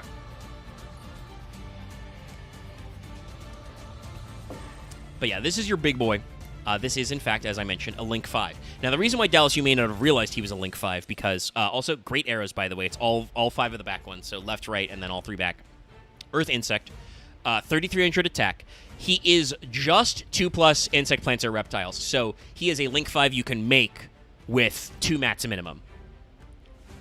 Your 2 and your 3 can make this guy. There's possibly a world where you can go like all the way and get like this guy and Chain Coil on the board at the same time. That's tougher though. But Ragnaraika Stag Sovereign is probably your boss monster in the sense that like he is another form of very annoying interruption. If a monster is special summoned from your opponent's deck or extra deck, except during the damage step, you can destroy 2 monsters on the field. This is not targeting. So like it is only a pop 2, but it's just like the moment your opponent puts 2 guys on board, you can just be like, oh, you special summoned a guy? No. It's good, but it's just so resource intensive. Yeah, going all the way to 5 is tricky. You need, I will say this, you do need a very strong hand in Ragnaraika to make Stag Sovereign every turn. Not every hand will do it. If you can make him, he is pretty good. Being a 5 is a little tricky, and I think the primary thing is just that, like, this deck is, I will say, it's a little odd, but it's got very good recovery. It suffers from a lack of protection. I think they were trying to get away from generic negates and stuff during this phase, and unfortunately it means that, like, this deck is not really, what's the phrase, like, not really resilient to itself being board broken. So, like, it's really easy for your opponent to just play, like, any form of removal, especially non-monster removal. I know, again, Yu-Gi-Oh! Players playing non-monster-based effects that remove.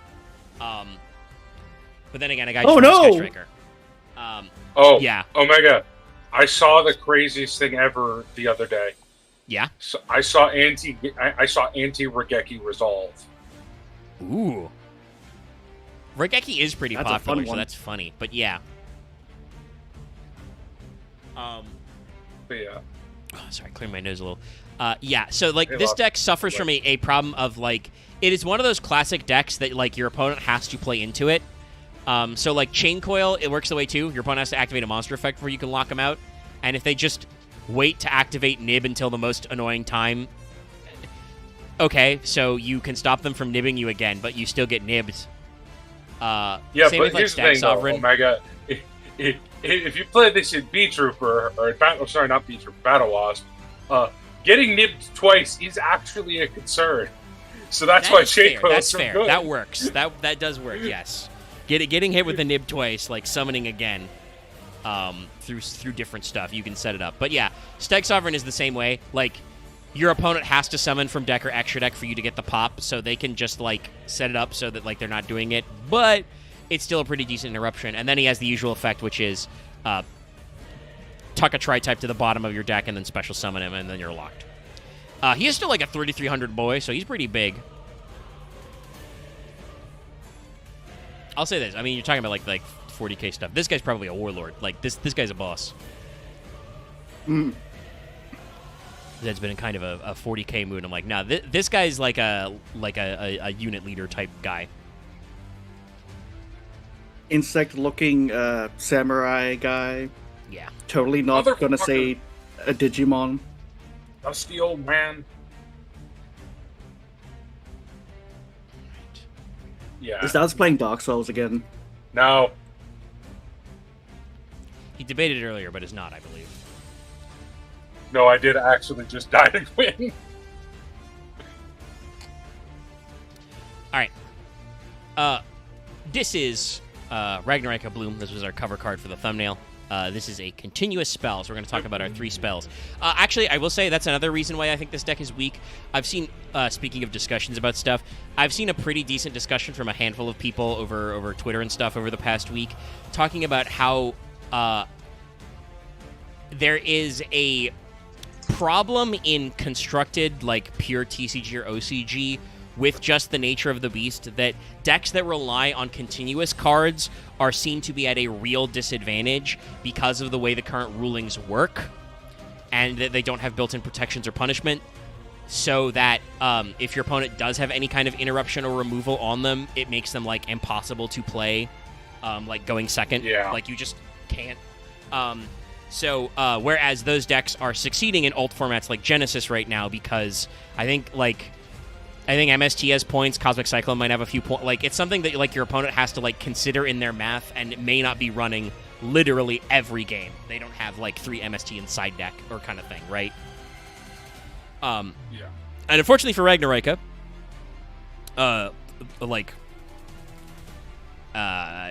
two or three out of their cards are continuous.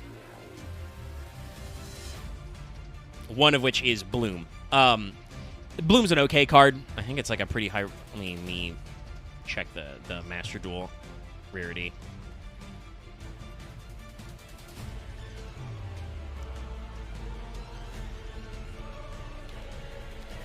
Ragnaraika Bloom. Yeah, it's an SR, which is like, I get it, but also, again, it is a continuous, so I don't know if it's that good. I mean, it's a continuous, but it's not. Yeah. I mean, I'm a bit late to this Ragnarika bit as well, but I kind of like the fucking almost Keyblade graveyard of swords and just these guys rising up like, ooh. Yeah, so this art, Bloom, contains one of their basic monsters, Evil Seed, is just one of those little plant guys with a skull. And then it kind of definitely becomes Skeletal Soldier, one of their Link monsters, who is just a skeleton soldier with a sword and plant goo.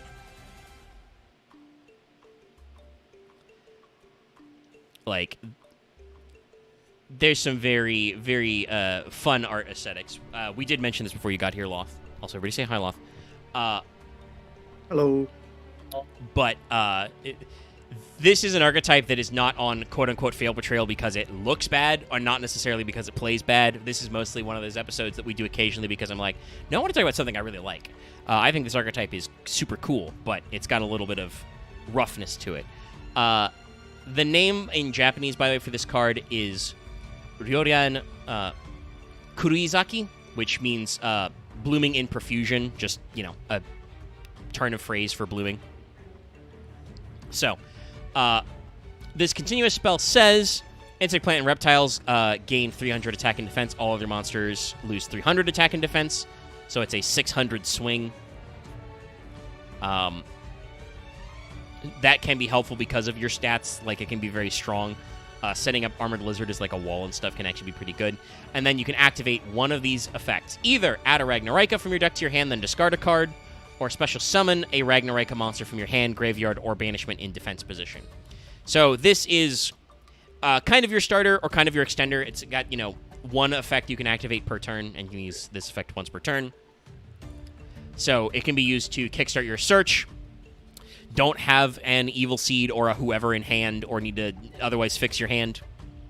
Searchy, discardy, pretty normal stuff. And again, the decks you're playing with, like, plants, insects, reptiles, and stuff, don't mind hitting the graveyard.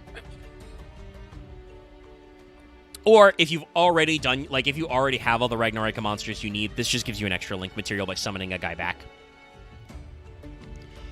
It's a very good card. I don't know I don't know if it was, like, SR good. I guess it is kind of like the starter and extender, so it's pretty strong. Don't sleep on attack modulation. Yeah. I will say that is the least important effect, but it's still good. No, it is still a useful effect. Like, if your opponent doesn't blow it up instantly, there's, like, room to be had working around it.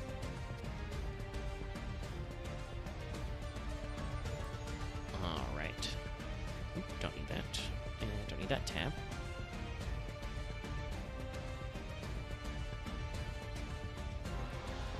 Yes, I do. Yes, I mean, but think about it. Good. Oh, sorry. I think we're going to mention about the same comment we saw, but even though, like, it makes sense if it would just pick up a random skull, I think it's cooler if the plant itself just somehow formed a skull around, like, I guess its glowy part for shits and giggles.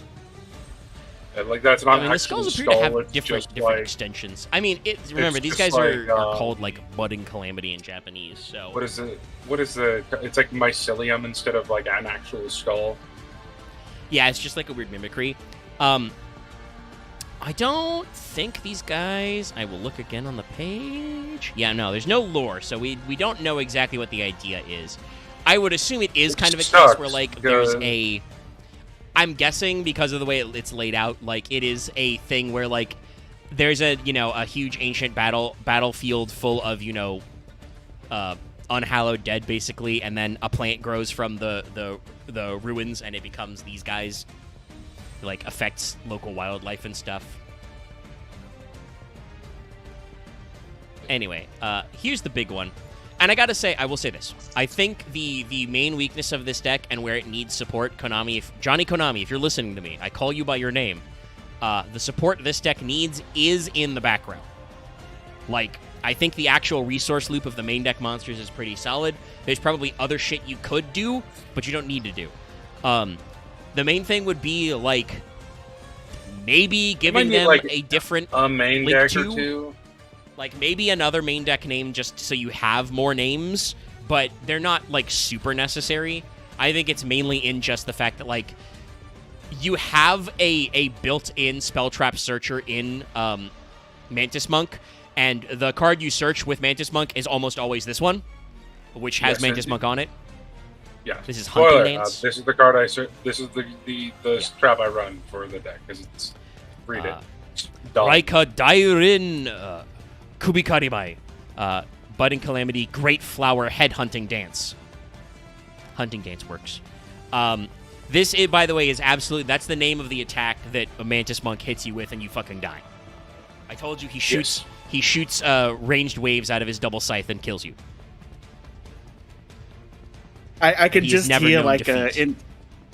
insectoid noises of like, yeah, just Link spamming it.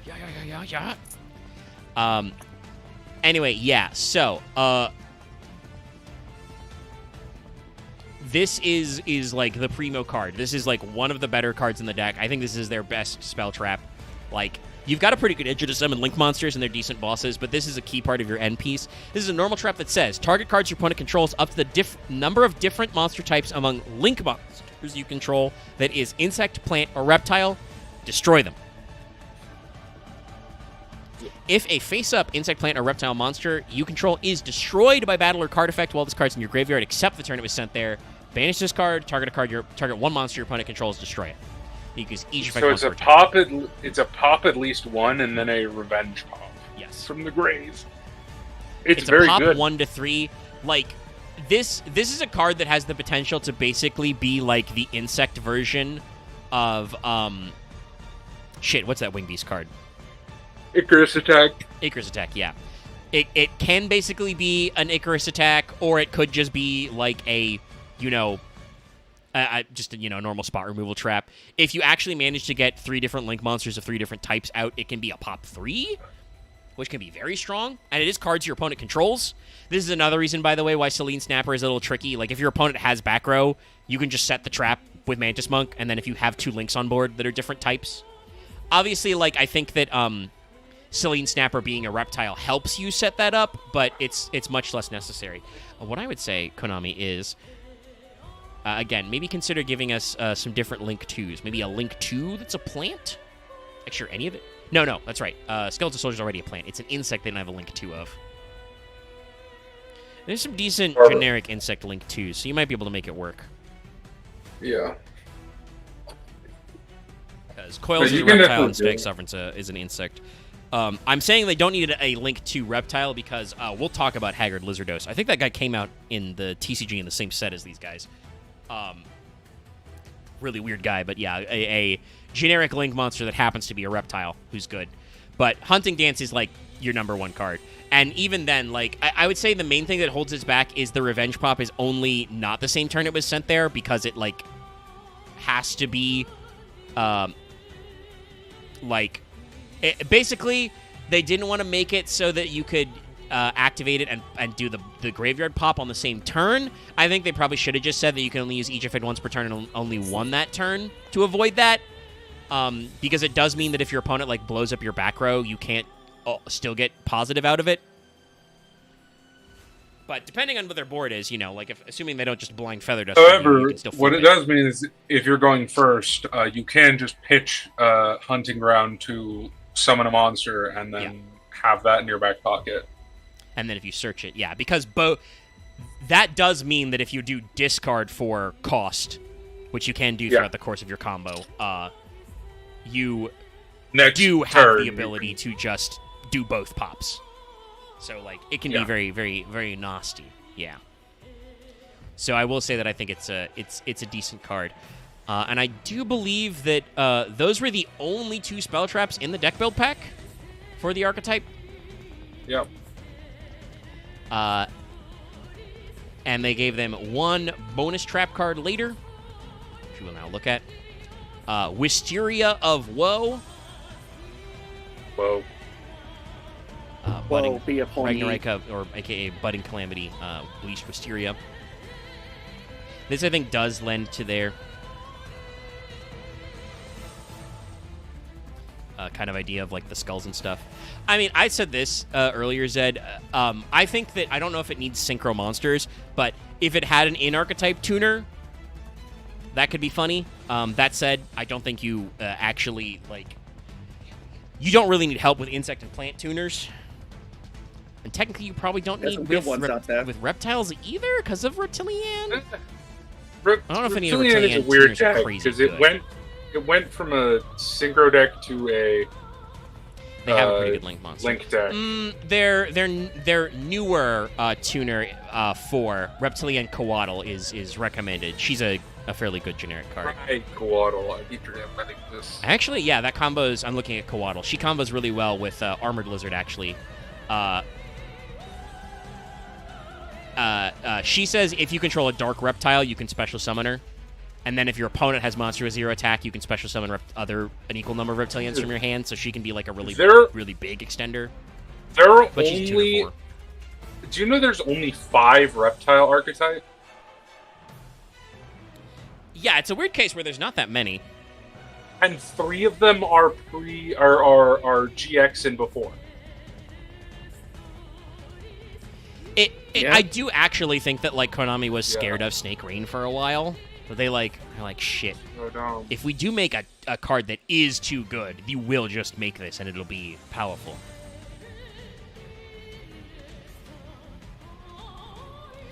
But yeah, it's an interesting one.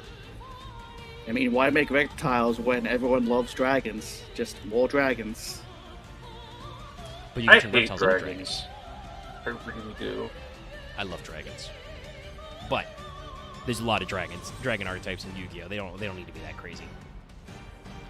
And also, quite frankly, reptiles in a really weird space because you get shit like worms and aliens.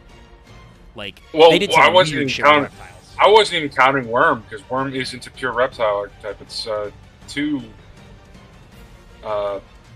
types. What is worm besides Dude. light reptile? Isn't it? Let me. Maybe Yu-Gi-Oh! Wiki is just fucking lying. I mean, to me again. no. So here's the thing: the Yu-Gi-Oh! Wiki has to be inclusive because people on the internet are assholes. There are technically monsters that have worm in their name that are not light reptile worms. They are not actually in the worm archetype. That's why the worm archetype has to say light reptiles, though, because there's like dungeon worm, which is an earth insect. I don't think there's any worm cards that aren't light reptiles. Oh, okay. Yeah. All right. Okay, so there's 7 reptile archetypes, and still 4 of them are for pre-GX. Or GX or... Fact checking 4. will destroy Dallas. In my defense, the Yu-Gi-Oh! Wiki stopped. Like I said, there's some reason because they have to say it that way because you just know there will be a fucking baby mode ass wiki editor who will see them say worm is a light reptile archetype and they will be like, no, there are cards called worm that are called worm in Japanese that are earth insects, and it's like, And yeah, then but you they're should not the look worm at that archetype. person and go, kill yourself. Hey, In Minecraft. Can't say that on YouTube. Oh, right. Sorry. In Minecraft. In Minecraft.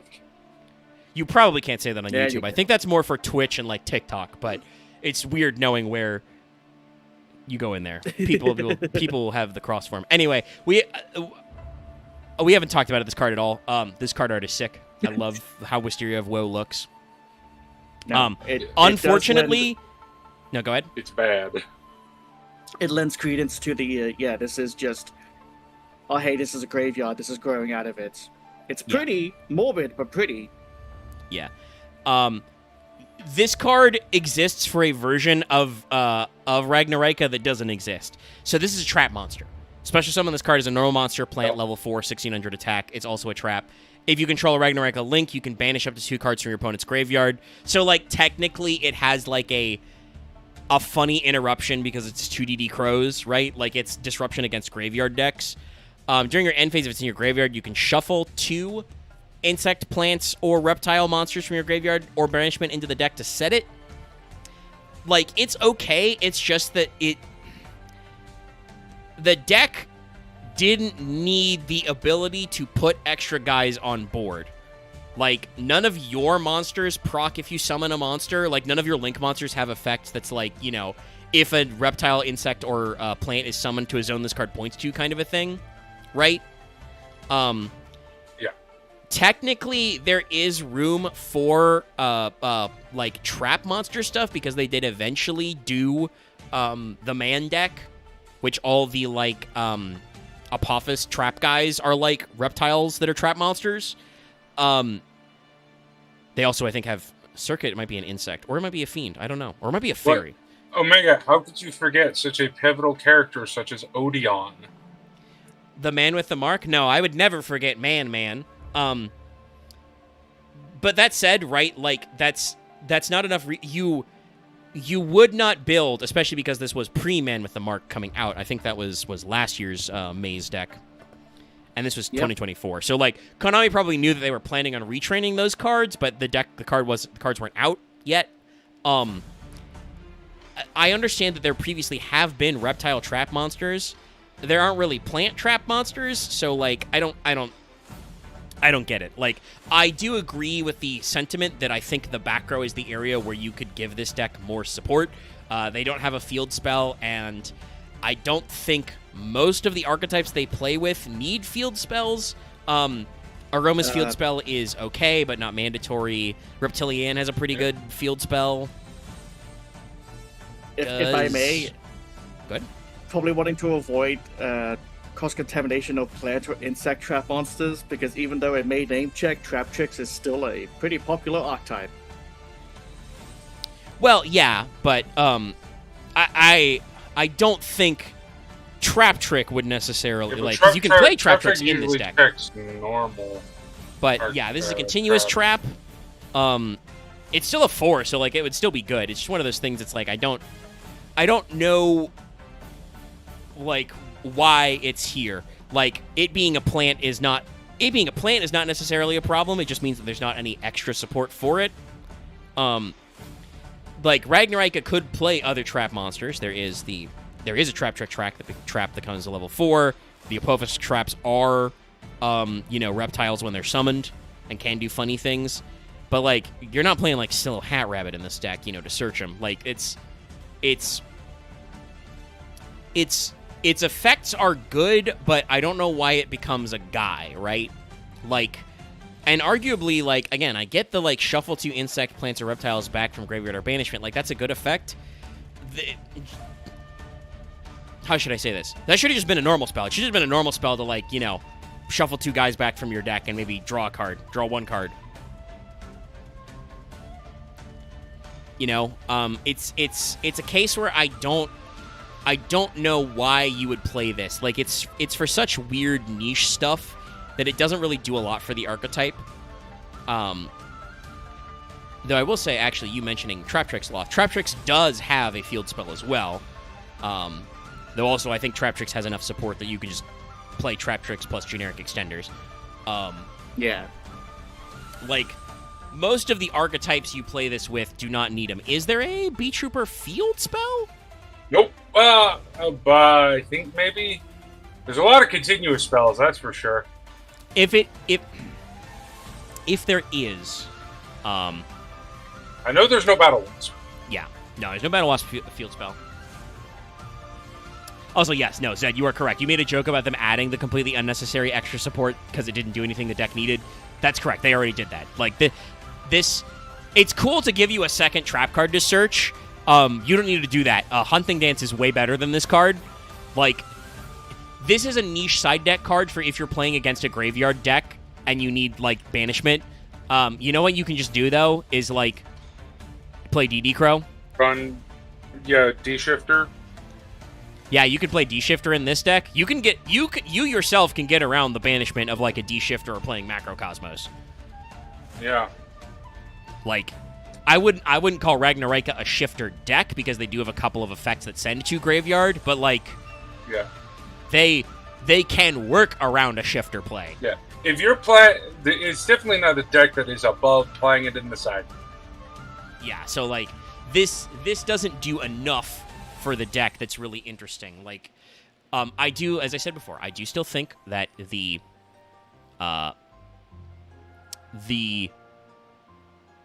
support for this deck probably does live in the back row. But I would say probably mostly normal spells. Yeah, for spells, because they only have the continuous. They have no normal spells at all. And that was a trend for a while. There were a few archetypes Konami was designing over the past couple of years that basically don't have any fucking normal spells or quick plays. I don't know why. I guess it's... they hate you.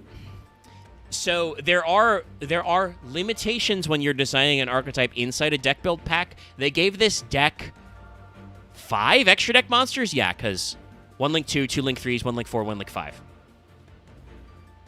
So 2, 3, 3, 4, 5. Like, so they have a robust extra deck package. They have a decent main deck package at 4 names, and they had one spell, 1 trap, basically. So like that plus generic reprints probably took up all the space in the deck build pack.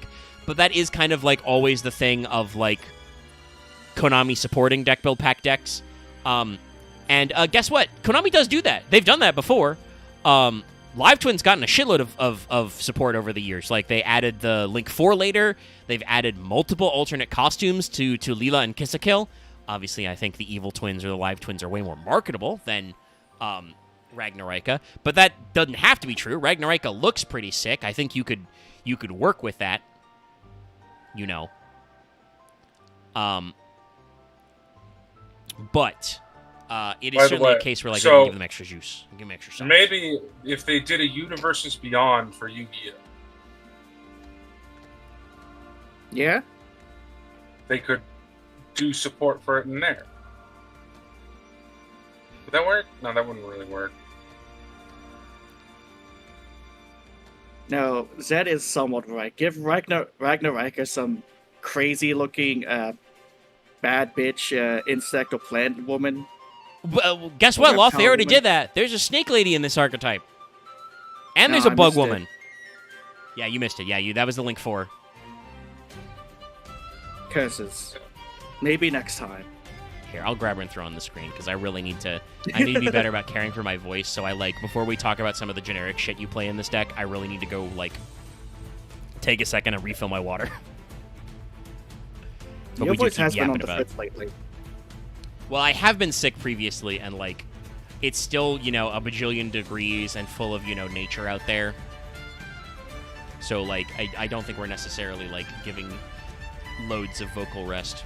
I'm not, coughing a lot, but I am getting a little scratchy, and I'm out of water. So, here, I'll throw this lady back on screen, and I will be right back, gang. Then we'll talk about generic stuff, chat. What a shot. Would not expect this kind of angle from Yu-Gi-Oh! Especially because it emphasizes the bust, which Yu-Gi-Oh! TCG seems to be really against. Well, it helps that she definitely is very clearly an adult.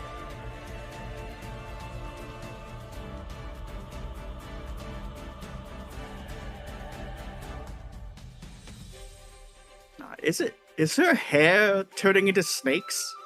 I think so. Okay. That's what we came to the conclusion of, is she is Bayonetta-ing snakes. I mean, if she's a weird reptile, insect, plant thing, yeah, I can see it. Makes sense.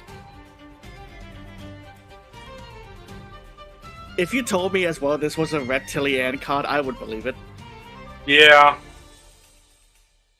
It's mainly just the fact that she has a snake bottom. Well, also she has the blue skin. Not really blue, more pale. That's true. No. They don't have a plant waifu card yet because they don't want to intrude too much onto Trap Tricks.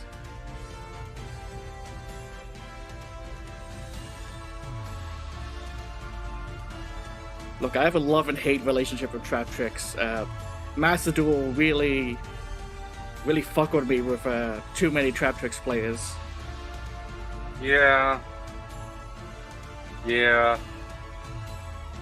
Like, for example, this motherfucker right here, Dallas, would end up dueling people, running shitty decks. I'd be fighting people trying their hardest to play the best meta thing.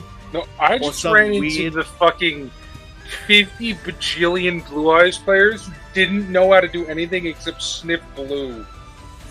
Yeah, meanwhile, I run into the Blue Eyes players that are just like, haha, Jekko Burr, die. I'm like, fuck! Oh no, they'd try that, and then I'd go, okay, blow up your jet, now what? I'll go, and Jet come back. Okay, I blew it up again, what are you doing now? Yeah, well, sadly, Dallas, because I like to play dumbass Z Arc, I don't have that many destruction options. That's fair. I hate Jet. It's not that you can't out a Jet, it's just really annoying that Blue Eyes gets Jet at all. It is a very annoying card.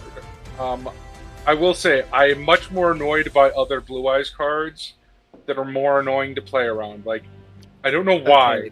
Even though it is a basic card, Maiden and Blue sometimes is just so fucking annoying to deal with. I have to say this, Zed, because there's no way you guys can see this. I saw your recent comment, and I literally had my eyes narrowed immediately upon it. I'm like, oh, it's you. You're one of those people. No, the way you beat Blue Eyes players is you have bigger monsters. You go, I have a 6,000 monster that you can't do anything to. I'm gonna go make a sandwich while your brain cells try and connect. The arrival I get the Cyber's Blue Eyes Ethnic players. Mystery. Yeah, I get the Blue Eyes players who just go, yes, I'll use the thing to banish. Have fun. Yeah. No, honestly, Blue Eyes players who know what they're doing can be scary, but most of them just go, well, the combo video I looked up on YouTube That's what I'm didn't saying. work. I've fought up against. I keep getting those people. Yeah. Anyway. No, they exist. Sorry, enough Well, trauma beat 'em. dumping about Master Duel. Omega has returned. Omega! Play you know it, my but- luck. Yeah, I know, but they're foolproof decks. He lied as easily as he breathed, like he hasn't drawn a hand of 3 fucking Ash Blossom.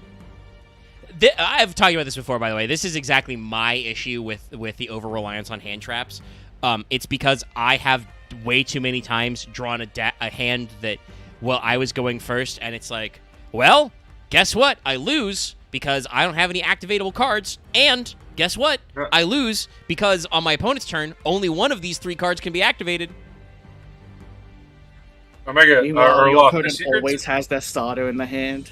the secret to beating Blue Eyes players is that you play a deck that takes all 320 seconds of the timer to finish its first turn, and then they are checked out of the duel when you flip to their turn, so they time out.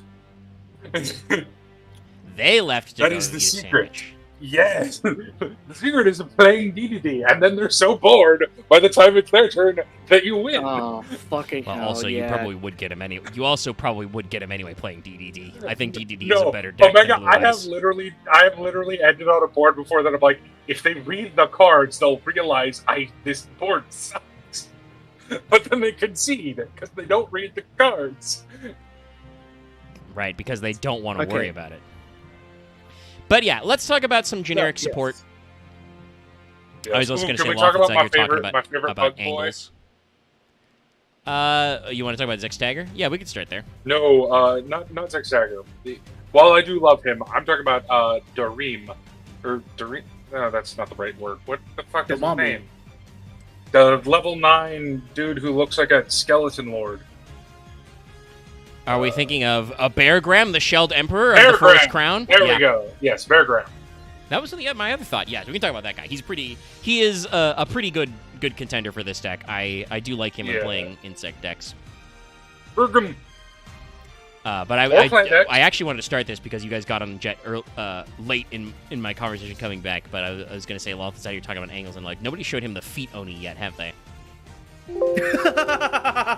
It's that no? I think I know the one you're talking about because I saw that going around on Twitter. Like, she's blue. her She's grippers an are out for Ashuda. free. She has an overframe art. This is just Ronnie?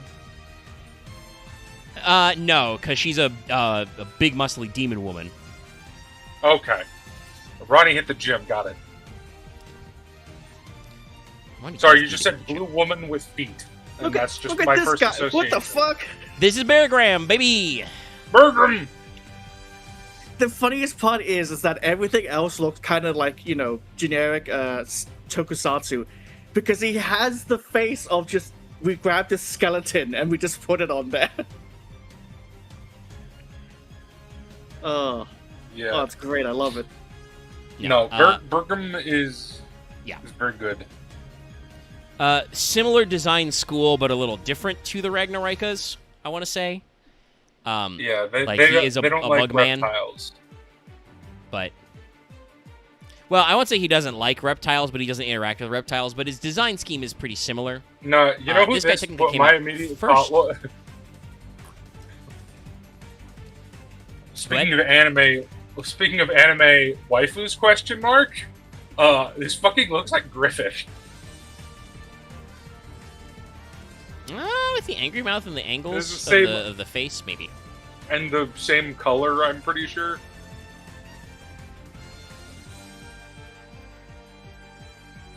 If you take off the weird sword horn, it has his same basic shape.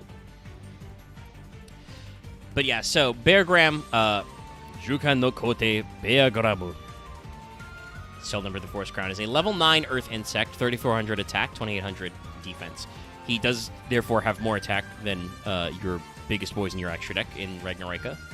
Can't be a normal summoned or set, must be special summoned from your hand or graveyard by banishing 3 insects or plants from your hand or graveyard. You can only special summon Beargram once per turn. Your opponent can't have any monster effects in response to your spell trap, cards, or effect activations. During your main phase, you can destroy all face-up monsters in the field except insects and plants, but this card can't attack directly for the rest of this turn. Yep. Insect Raigeki. Yeah. Honestly, or plant Raigeki. Honestly, you see Beargram in a lot of plant and insect decks. So fucking good. Especially insect decks. Because you get the bonus of, like, resonant insect banishes, and it just... He's so good in insect decks. Yeah, I know. You get to banish and stuff. Banishing your own cards is already a theme in insect previously because of the Doom Dozer. Yeah. The Doom Boy. Like, this is just better Doom Dozer, is what this card is. Basically. Like, I think so. Like, deliberately. Yeah. Which he's a 9, is fair he's high level, considering he's very how strong. early... Like, people don't realize it because it was actually a part of, like, good decks for a long time. Doom Dozer's like a pre-GX card. No, it's an old-ass card.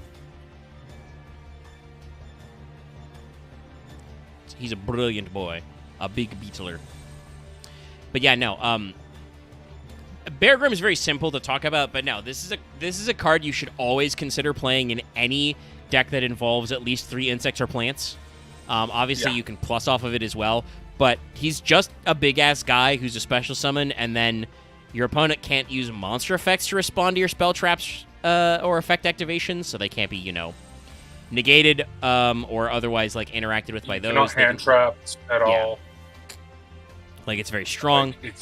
He can summon himself from the graveyard, and yes, it's only during your main phase, but if you happen to be going second, or you get to turn 3, this guy is a board breaker. He can't attack directly, he is a but... good going first and good going second card. 10 out of 10, no notes. And I will say, we did talk about that, right? Like, that is a thing that Ragnaraika struggled with, is having cards that are equally good going first or second. They have a lot of good going first cards. Their going second cards are kind of tricksy. Beargram, like I said, he eliminates that problem. He's a great guy. If you're playing like a mostly Ragnaraika deck with generic good stuff, he's a great splash in the side or even in the main just because he's a big-ass boy. Like, if you just need to summon this guy to have 3,400 on board, that's also pretty good. And again, he does prevent your spell traps from being ashed or to me, he is a Ghost Ogre. he is a required 2 of in plant decks and 1 of in insect decks. And the only reason it's that weird ratio is because you can search him in insect decks. You can't really search him in plant decks. Yeah.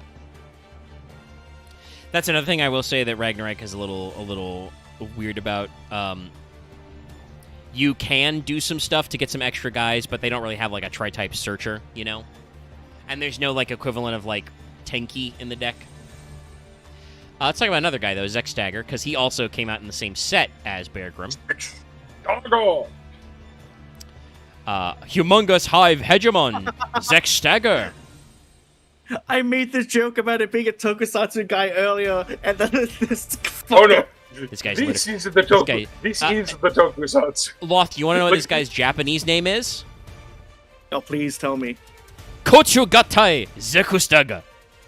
Beetle combination Zek Stagger. Yeah. Oh, that's fucking great. No, this is. Yeah. Were there any other? His Sorry, fucking I'm VR looking kills at, me every time. I'm looking at Photon Hypernova for like, were there any other bug related guys? Let's see. Not really. I mean, there was more C cards. I believe oh, well, first of all, no. Zek Stagger is like way in the bottom, so either that was a... No, that's got to be an import, so this guy was... Let me look at it when he was printed. Okay, so this guy was a V-Jump promo originally, and he was tacked into that, and... Bear Grim, are you a... Oh, a V-Jump. Does that mean his fucking effect sucks ass? No. No. He's one of the rare cases where for insect decks, he's good. Yeah. The problem same. is that like generic insect decks are kind of like chaotic. I assume this guy was made to support Insectors without being an Insector, even though his name is Zek Stagger.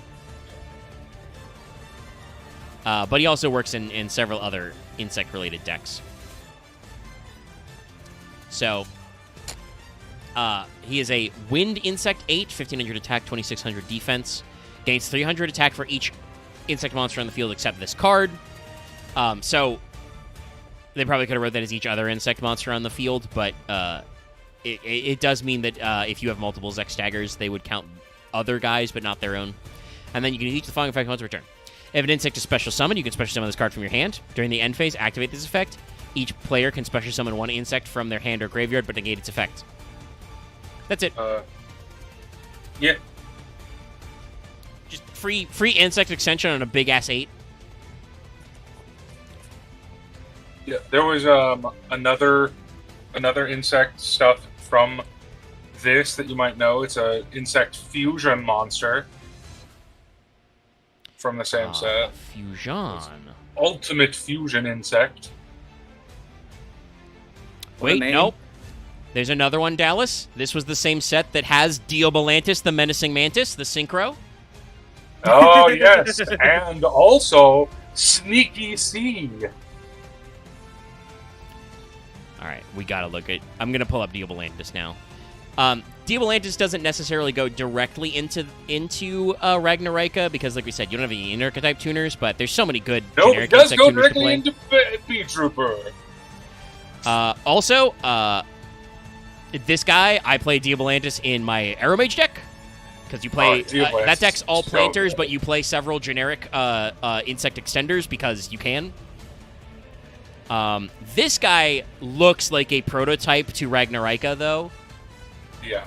Also, like a he's- Common Rider. Also true. Like he is a little more tokusatsu than the Ragnaraikas are, but like if you look closely, he's got like chains he's breaking, he's got like thorns behind him. He is Gynex posing. But he looks like he has like human bones making up his scythe arms. Dallas, I would love it if this guy did a fucking rider kick. That would be awesome. He uses his like little mantis arms to like slingshot into a rider kick. Yeah.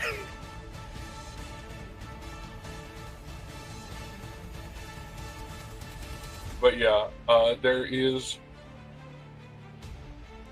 Great guy. Love this guy. Yeah. Look at him. Anyway, this is a Dark there's Insect another- 8 synchro. Did you find another There's one of that? another. Ragnaraika type card. Yeah, it's a plant, but it affects plants or and insects. Which one is it? I haven't The seen Circle of the Fairies.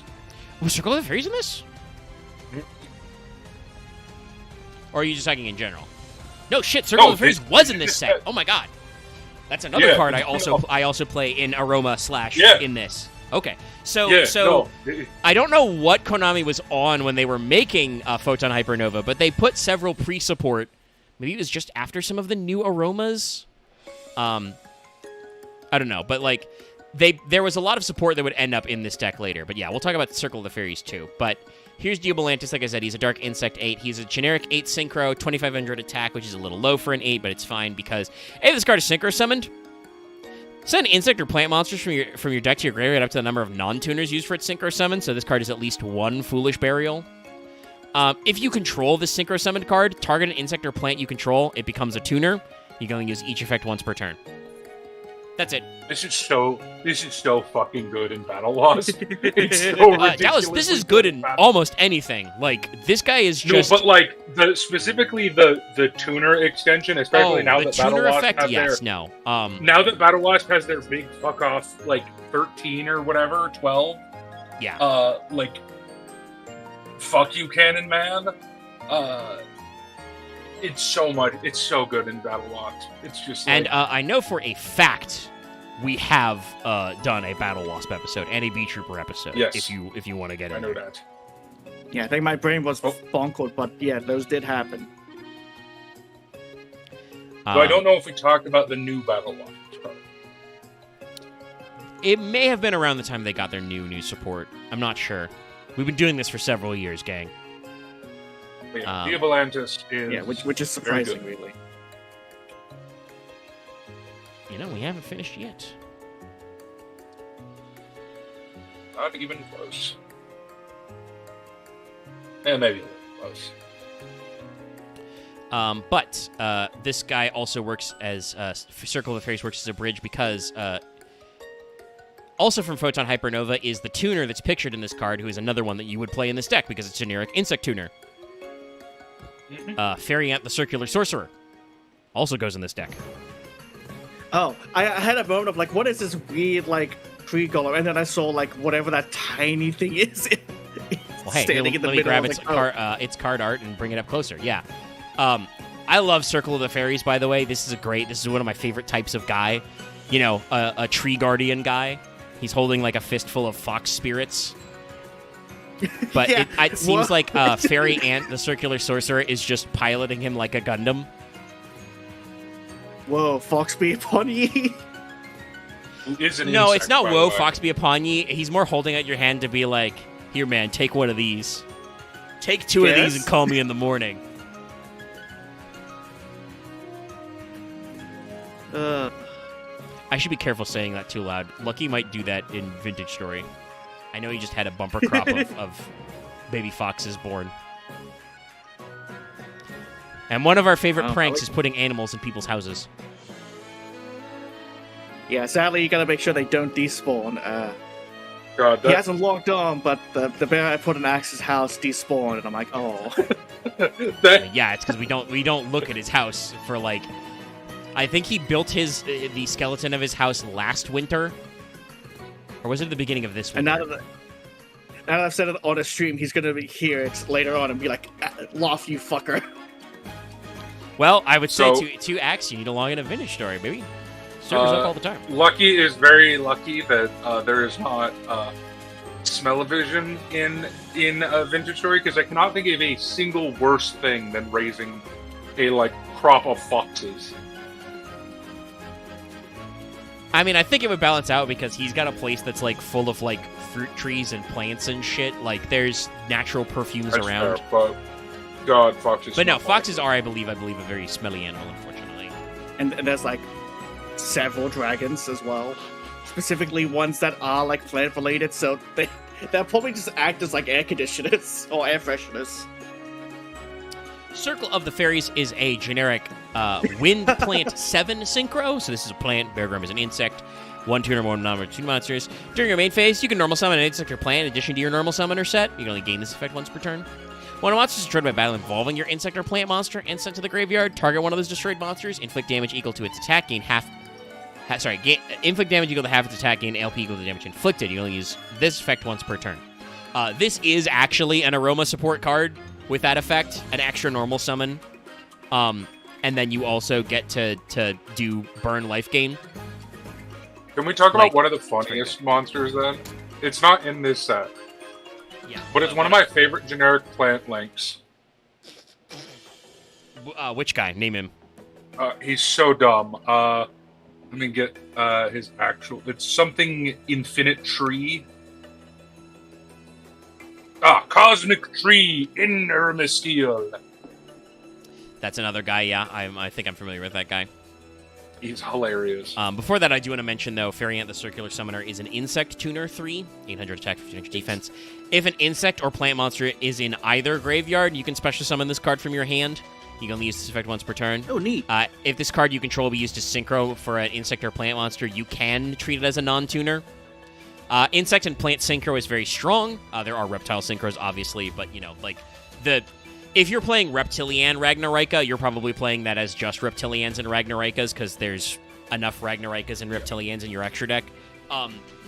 But this just gives you access to a lot of good generic insect and plant synchros.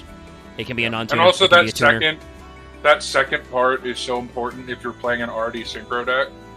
Yeah. So you don't just oops all tuner. No, it's very good. And then obviously, like I said, it clearly meshes with Circle of the Fairies. So, you can absolutely use those in several decks as just a great generator of advantage. It just gives you an extra normal summon. Let me see. What is... Yeah.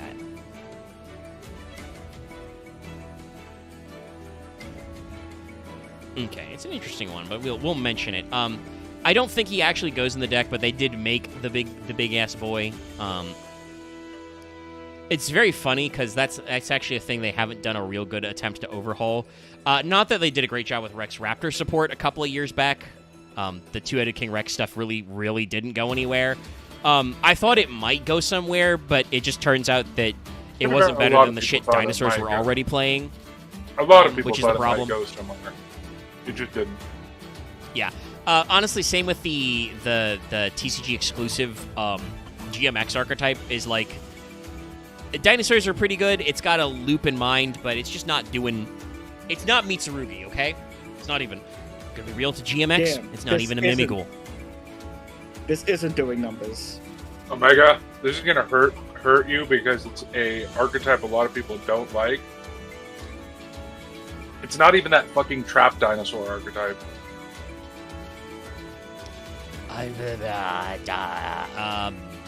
I can't think of the name, and I don't know why. Dynamorphia. I think Dynamorphia was a deck build pack deck, though, not a TCG exclusive, not a world premiere. But also true, actually. If we're talking about dinosaur decks, neither the two-headed King Rex stuff nor GMX is anywhere close to Dynamorphia, and Dynamorphia is already not a good deck. Dynamorphia is a deck that was super cool until it unfortunately existed in exactly that phase where Konami's move to give any deck good support, give them a skill drain. Anyway, this is Ultimate Great Insect, a.k.a. Perfect Form Great Insect. It's a Weevil reference. Again, I'm very surprised they haven't actually done it. The monster looks like it's a combo of Insect Queen and Great Moth, basically. Well, no, it's Ultimate Insect. You may forget Ultimate Insect because it is from Soul of the Duelist, the level monster. Dallas? No. Yeah.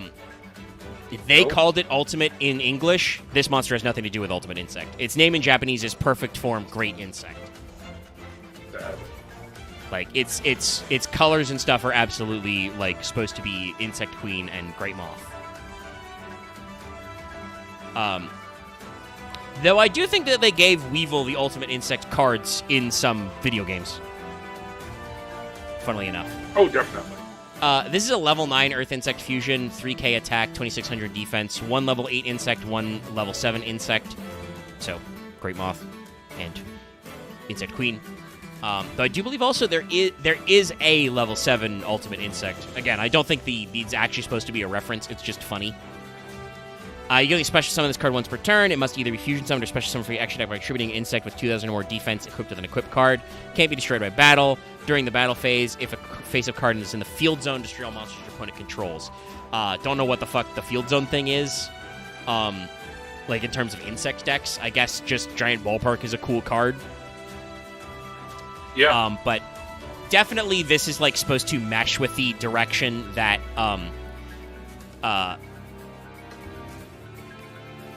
like Cocoon of Evolution and Petite Moth and Insect Queen goes. It works kind of with Insectors. I regularly summon this from Inzector Piccolafina. Okay. Yeah, because Piccolafina lets you equip insects to any guy, so you just equip to a big guy, and you can... And it's a generic insect-like. Yeah. So, like, it is easier to make with Insectors than actually doing weevil support. If you want a Regeki, hit the extra there. That's what it is. And it's just 3K. It's a big-ass guy that can't be destroyed by battle. It's okay. Let's see. What was I think I cut this card on Piccolafina after we got Dia Belantis and Circle of Fairies. I'm pretty sure. What was the name of the plant link you were thinking of also? The Cosmic Tree Immaterial. Right. I can't even pass what the fuck that final word or name is. I can't either. Cosmic Tree, I can definitely read. Yeah. No, you didn't still though. That's another guy who has sick art. Let's see, what set is you from originally? Ooh, Infinite Forbidden. So that was around the time that Ragnarok came out. Yeah. So let's throw him up there. Oh, sorry. Hold on. It was small for some reason. Go back. For ants. There we go. The fuller resolution. Forest Spirit looking ass. Forest Kaiju Mech. With a pitchable waist. The great Forest Spirit from Princess Mononoke.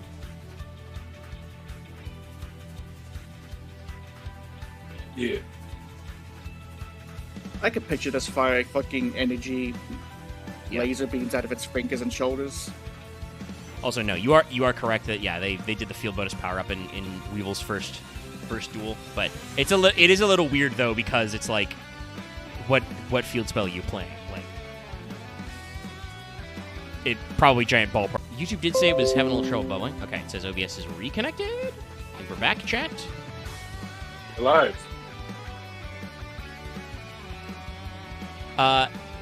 Yeah, well, I mean, also, Dallas, you say that, but funnily enough, Master Duel makes a lot of confusing decisions that I don't understand.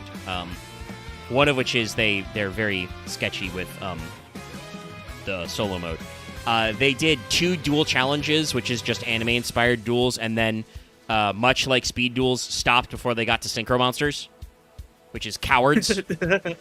Because fucking Duel Links is, like, up to Rush Duels. It's the only way you can play Rush Duels in English. The first you had one... fun playing... Mm-hmm.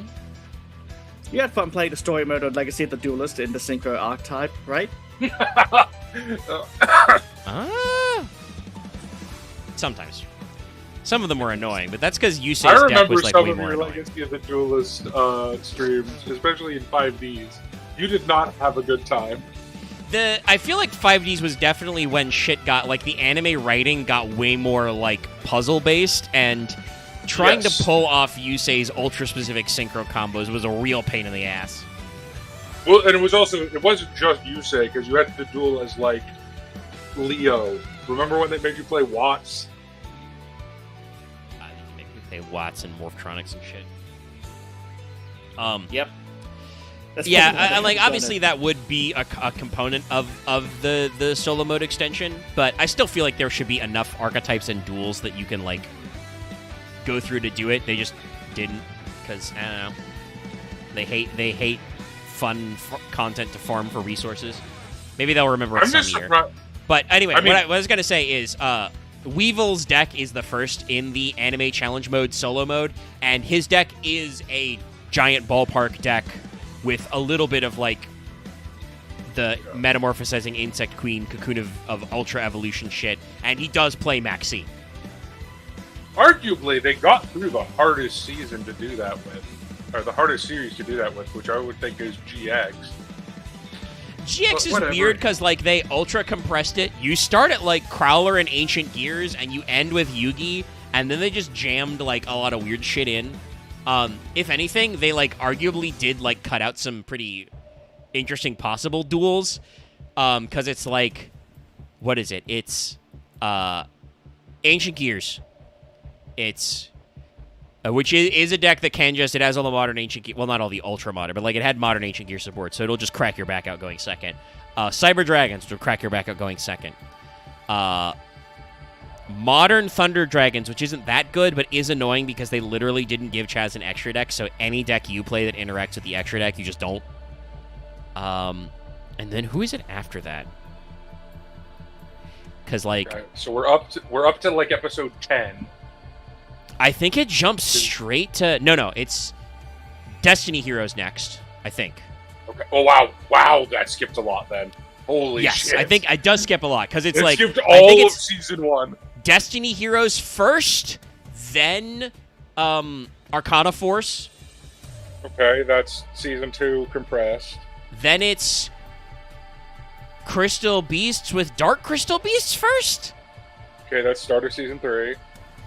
Then it's Evil Heroes. At some point, it's Yubel Sacred Beasts. End of season 3. And then it just gives up, because then the last two are the Jinsler and then Yugi. Okay, so they didn't do Clear World? No. There's no Clear World. Okay. There's no Sacred Beast First Pass. There's no Vampires, and there's no Amazons. Well, mostly because I bet they couldn't give you a Cyber Dragon or a deck to play. Remember, Red Eyes was also in there. Yeah, I mean, that's true. That one they probably did because they already had a Red Eye solo mode battle that was actually shockingly hard to play with the loner deck they give you, because they gave Joey Red Eyes Fusion, and he just has the power to magically draw the Inferno Fire Blast FDK. To be fair, that is just, like, show accurate. That is... It basically Joey is. Like, if Joey goes first, he just shotguns Ref, and then you die. He, like, hits you with the FTK, and you die. And it's like, well, there's no interruption in my loner deck. But yeah, no, like, all the Shadow Riders get skipped. Like, they don't try to do any of the, like, Sabatiel shit. They don't give the dueling robot monkey? No, there's no... because the deck would be bad, but there's no... They don't make you play against Archfiends. They don't make you play against Moki Moki? No.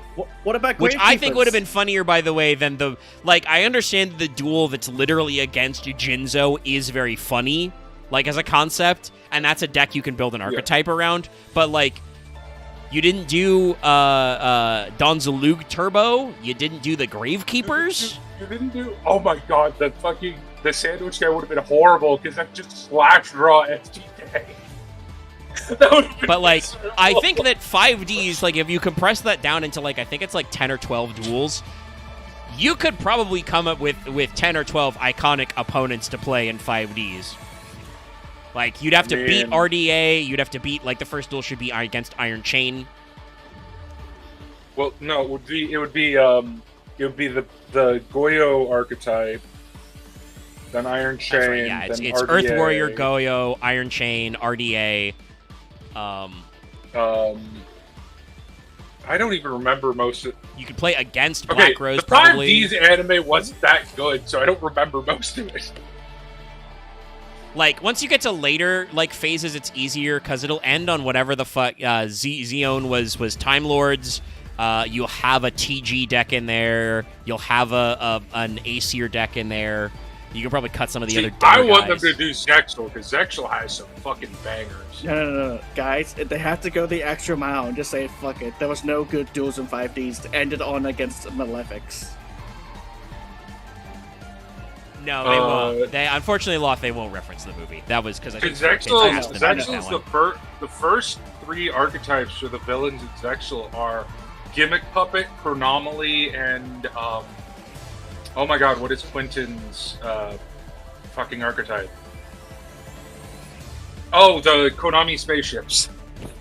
Oh, great. No, like, actually, I think that's actually true also, Dallas. Like, I think Zexal would be much better at this challenge because you'd mostly be playing rank 4 Automat Turbo, and then you'd be playing against good decks that are interesting. Like, have to play against fucking Anna's Nazi train deck. Oh, God. Actually, please don't do that because they'll give her the brand new train shit. I've seen enough of that in the Xyz Link Festival. That hurts, man. They can't really OTK you anymore with like the loner deck, but they can get you to 2K. Oh, they can't do Shark because his boss monster is banned. Oh no, Dallas. Remember, like I said, it's solo mode. Oh, they can do ban shit. Okay, so yeah, they be, what's his face? Weevil has Shark 3 would be the maxi, final- which is limit 1 in Shark would not be the final boss of the mode. The final boss of the mode would be summoning Dawn 1000 deck. Yeah, Or, it would be Numeron Numeronius OTK. Yeah, Numeron Wall. It'd be Numeron Wall OTK. Oh god, no! It would be it would be either be Numeron OTK or it would be Numeronius Turbo. Maybe it'd be both. Yeah.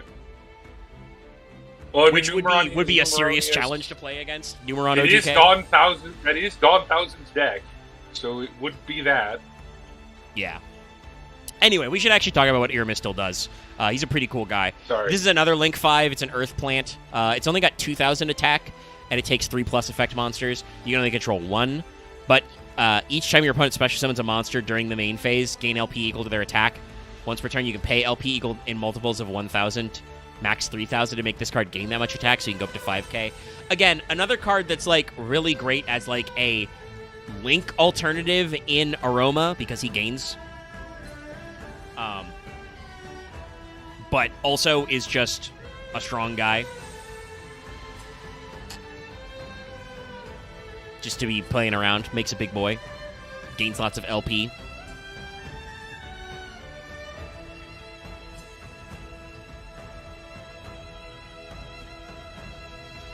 What set was this guy? Okay, Burst Protocol. So this guy came out this year. This is very funny then. Oh no. I'll talk about him later. There's a couple more things, though, that have come out. Also from 2024, but not directly from Ragnaraika, but is in the vein. They added the other half of making Circle of the Fairies. This is Cyclos, the Circular Sprite. Came out in the next set after all that, a couple of these sets later. Yeah, he's a little mushroom man. I'm just imagining him just fucking wind up punching Circle of Fairies into the sky. Yeah, it's well, here's the thing. Fucking Dark Souls mushrooms. God, those things are fucking annoying. He's not that large. He's standing inside the Circle of the Fairies. Neither are the mushrooms. They can still punch fucking your soul out of your body. This guy's a Wind Plant Tuner for 1,000 attack, 1,800 defense. If this card is normal or special summon, you can discard a card, add an Insect or Plant Tuner from your deck to your hand, except Cyclos. If an Insect or Plant Synchro monster special summon this card in your graveyard, you can special summon it, banish it, and leaves the field. You can use each effect once per turn. So this guy is a plant and a level 4 tuner. Good. No, crazy good. This card is so fucking good in Battle Wasp. Yeah. Like, he's not good in Ragnaraika on its own, because, like I said, they don't have archetype tuners, but if you are playing the variant where you Synchro Summon, which you probably are, because that's where most of the plants, reptiles, and insects live in the extra deck, is Synchro decks. There's a couple of Xyz decks, but I don't think your levels quite line up to, like, play some of that Insector stuff. No. And you cannot play Kingdom of Fairlips anymore. Most of the Xyz,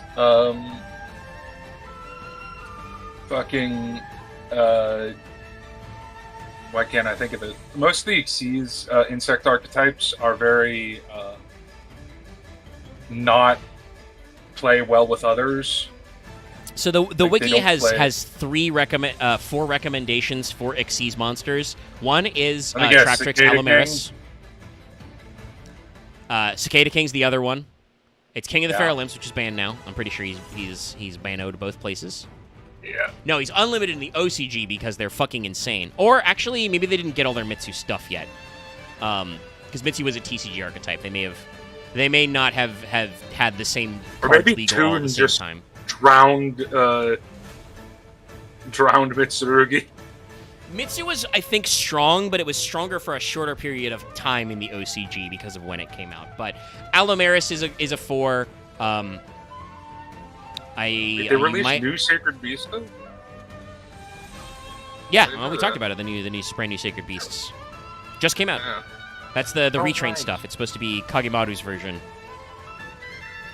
I think it's doing okay in the OCG. It was okay in Genesis. It's not making waves in the TCG right now. But yeah, I'll play Cicada it. King is your 3. And then the last one is sorry, fucking up my right clicking. Baromet the Sacred Shrub. He's a plant 4 that lets you add a normal trap or return a normal trap from your graveyard. Yeah. He's not Which, very like- good because Works. you can just use Mantis. Yeah. Like he works to draw 1, replace a guy. If a normal trap is activated, you can detach a material to special summon a level 4 from your hand. So he can like do funny stuff with Hunting Dance. I always think of Baromet though as like he's that 4 I make in Labyrinth when I'm not a fiend locked or not locked Yeah. by Dogmatic Punishment. So yeah, the Xyz cycle is not the strong one. The recommended cards for Synchro these days are Circle of Fairies, Diabolantis, Licorice Lily Reaper, who we looked at last time, and Perialis, and then Reptilian Melusine, who's like their best Synchro. Yeah, she's their newer Synchro. Right. So I'm just looking at the new set and what came out. No, I think the brand new set's pretty cool. Did we talk about the new Invoke stuff? I don't know if we did. We looked at it. I think you were there for part of it. Heliotrope, the big whale. I was pretty sure that happened.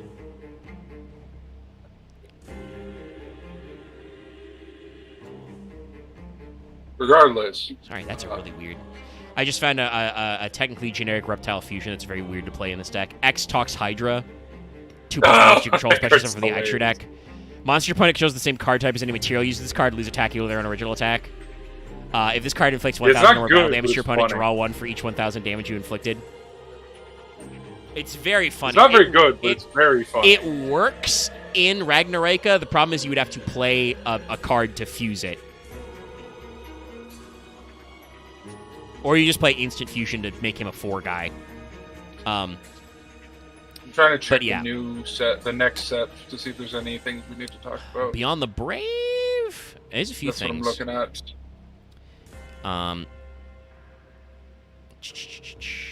Oh, there's Adamantipator support. Yeah. Have we talked about Emancipator? Was that a deck? That was a deck build pack. So we've talked about Emancipator. We definitely need to do a couple of support report episodes to talk about new support for shit like Adamanticipators. To probably talk about the newer Arrowmage stuff because, like we mentioned, we're pretty sure we've talked about Arrowmage as a back half of an episode, but we can't find it. I can't find it mentioned in the title or description. Oh, they of the video. finally put fucking Varian's Hope in the game. Yeah. Also, honestly, by the way, they've done there's some they're doing some Umbral horror support, and it sounds very annoying because one of those cards is a Colossus. Oh, that's lame. It's no Gimmick Puppet FTK, but yeah, unfortunately, that seems to be one of their game plans. Yeah, but see, gimmick puppets are cool. I mean, once they just got around that by limiting the cards that are the annoying part of the deck. I'm That's trying to true. see what other guys. So, sorry, hold on. Oh, Okay. they did a new Red Eyes card. A whole new series. There's a whole new Joey archetype. It's not Red Eyes compatible. Well, not generally. There's a couple of crossover cards, but it doesn't work out super great. The new Red Eyes Black Dragon, though, the extra deck one, does look pretty sick, and it does have an overframe. I'm going to pull up a card chat, and I want you to see if you can figure out what type this is supposed to be. This is Splitting Planarian. Oh, I already know.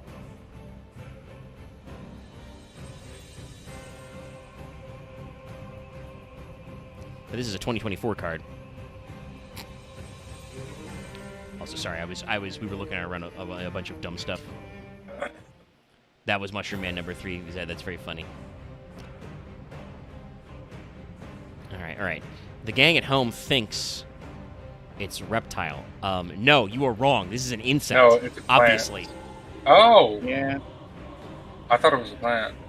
No, this is a Dark Insect 4, 1,000 attack and injured defense. What? You can banish this card you control, special summon 2 level 3 insects from your deck with the same name as each other, but their effects are negated, banish them. Oh my... Oh, wait. Okay, hold on. I need a Yu-Gi-Oh! Rulings question. If a card has its effects negated on field, does its off-field effects are still negated when it's removed? No. If you summon 2 guys and then link them off with, they will no longer be negated once they're in the graveyard. Okay, but if they're banished at the end of turn, will their banish effects activate? Ooh, actually, good question. I think they still That's do. what I'm wondering. Oh, Lord. Oh, it's a worm. Okay, that makes more sense. Thinking of that fucking caterpillar that looks like a snake to ward off predators. No, this is a flatworm. Then those guys will do that divide shit, but it's just very funny because it's like it's not because he's got angry eyes. It's not drawn like a flatworm. Spoilers: flatworms don't have eyes. At least I don't think they have eyes like that. Okay, that's fine. Okay. Sadly, my idea won't work because it's only level 3s. Yes, level 3s exactly. But because if you could get fucking double Residence Insect, oh my god. No, I think that's why it's level 3. But it does get out 2 guys so you can probably. link and stuff. This is Dragon Bite. This is another generic insect tuner. This guy's been around for a while. This was Battle of Chaos in 2022. Splitting Planarians from Rage of the Abyss in 24. Same way as Cyclos the Circular Sprite. But this guy has been living in a lot of insect decks as well, and can make his way into a few other engines. He's a level 4 Dark Insect Tuner, 1,000, 1,000. When this card is normal summon, special summon a level 4 lower insect from your hand. You can banish 1 level 4 lower insect from your hand, graveyard, or face-up field. Target 1 monster you control, increase its level by the banished monster until the end of this turn. So he's just a level fixer, and he's a free extender. And he is a tuner, so you just normal summon a level 4 tuner, and then you summon another guy, and then you can synchro. And if you don't got enough levels, you fix the levels. Bingo bongo. Bingo bango bongo. This was like a world premiere card in Battle of Chaos. He was pretty good. I don't know if he's necessary in the deck now because you've got so many fucking tuners you can play. May I suggest a generic insect card? Because I think this card is hilarious. Yeah, which one? Unless we're going to do this archetype as a whole, because technically it is part of an archetype. Which one? Will we ever be doing the sea archetype? Oh, the seas. That should probably be an episode, but it'd be short. We'd have to work it in with something else. Which sea are you thinking of? The sneaky sea, because I fucking love it. It's hilarious. It's so dumb.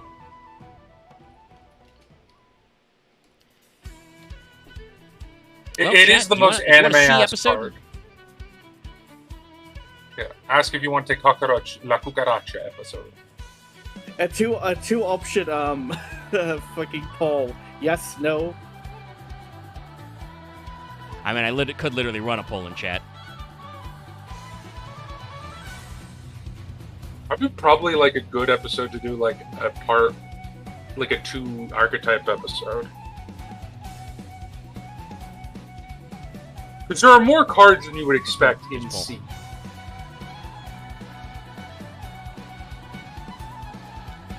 This guy, next guy, well, he's from B Pro, so that makes sense. Let me see if I can find his art. Actually, no, I'll do this Link Monster first. I think this is another viable going first Link 3 that this deck can make. It does kind of like dead end your plays, but if you can only go to 3, which can happen sometimes, I think she's better than just making Mantis Monk. It's Gorgon of Zilophthonia, whose name also is Splendid Magnetic Autonomous Brake Machine. Despite what that implies, this is not a machine. This woman is a reptile. And this is my new secret sauce in Mimicool. Yeah, no, this card is hilarious. May I suggest another link that is just a generic insect link? I believe this has a. Because I forgot we need to do Haggard Lizardos as well. Yeah, 100% not an archetype. Seraphim Papillon. That's another good generic Link 3 for insects, yeah. It's very good. We might make it a whole stream, or we might just do it as a wombo combo with something. Like, we're about 3 hours. Because we're talking about the generic stuff. I don't think we are going to wombo combo this with, anything. Like, we won't need to do a roam on the back end. We'll just schedule that at some point. We need to start doing some support reports, like I said, and catch up with a few guys. Gorgon of Zilphonia, that's very funny. She is a dark reptile Link 3 with 3 forward-facing arrows. She's only got 100 attack. She just takes 2+ effect monsters. But she says, you cannot special summon or set to zones this card points to. Monsters this card points to can't attack, and also their effects are negated. Gains attack equal to the total original attack of the monsters this card points to. Cannot be destroyed by battle or monster effects, while this card points to no monsters. So basically what you do in this deck is you use all the free special summoning you have in Mimigul these days to make a Link 3, and you basically just block off your opponent from the zones that you're not filling with monsters. So it says you can't special summon or set to monsters this card points to, zones this card points to, so you can't use it to V-Link. But monsters that are pointed to are negated and can't attack, so, like, your opponent basically has a choice of, like, summoning or setting, especially if you have the field spell up, setting into zones where their monsters are useless, or they have to flip, they're forced to flip your Mimiguls to play into zones that aren't blocked out. She also, can't be destroyed by battle or monster effects easily, and does gain attack, so she's a great gal. I just noticed something that's fucking hilarious. What? I don't know when they did this, but when did Master Duel put Droll to 2? A couple of months ago, I want to say. That's just so fucking funny. I think that's how it is in the OCG, and might be how it is in the TCG.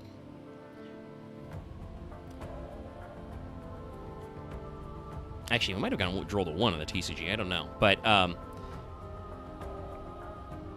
Droll's in a weird case. It might end up at 1. It's gotten more popular, but there are also decks that play around it. This is Seraphim Papillon. I don't got a lot to say about this card art other than that he is a good bug. He's a Papillon. This is an old school like insect Link 3, but this is a card that ends up in a lot of insect decks that can link. Papillon means moth. I think it's just moth. No, Papillon I'm pretty sure is butterfly. But it might also mean moth, because some languages don't distinguish. Papillon. Let me also grab Lizardos.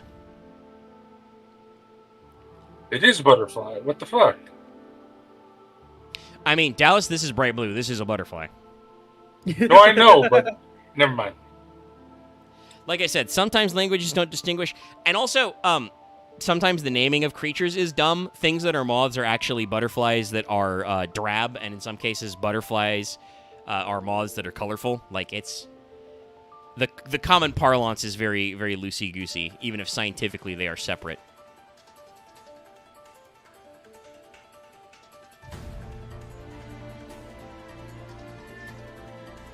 Also, I click the end poll. Yes, 100% with 3 votes. If you are one of the other people watching who did not vote in the poll, you totally could have swung that. That's why engagement is important. Voting your local elections. Papillon is a wind insect, Link 3. It's got the triangle arrows, 2100 attack, 2+ monster with different names. Super easy to make in Ragnaraika and other insect decks. Gains 200 attack for each counter on it. Uses one of the following effects each turn only once that turn. If this card is link summoned, put a counter on this card for each insect uses link material. Quick effect, you can remove one counter from this card, special summon a level 4 or lower insect from your graveyard in defense position. Good card. Good extender. Good link 3. Yeah. This is good. It just works. Shit just works. Speaking of another card that just works, this guy is technically a generic reptile, but here it is, guys. The reptile link 2. Haggard Lizardos. And this was a world premiere in Legacy of Destruction, so this was probably the TCG card to help out Ragnaraika.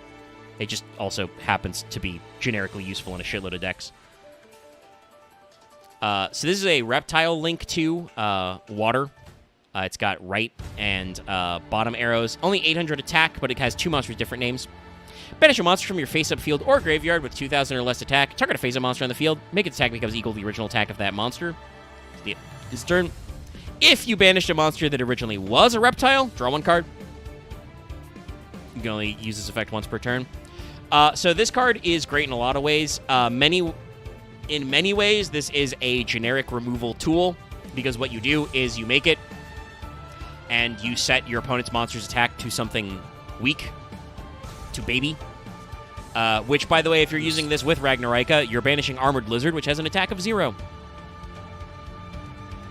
You might also be banishing some Reptilians with 0 attack. But you can banish anything to fix your opponent's attack.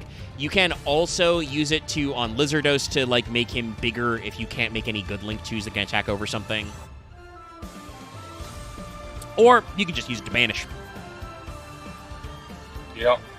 Face a field or graveyard if banish extension would work. Lizardos, baby. Great card. Absolutely, you should play him in Ragnaraika, but you can play him in any deck. It's just that he is a reptile you can summon if you get reptile locked.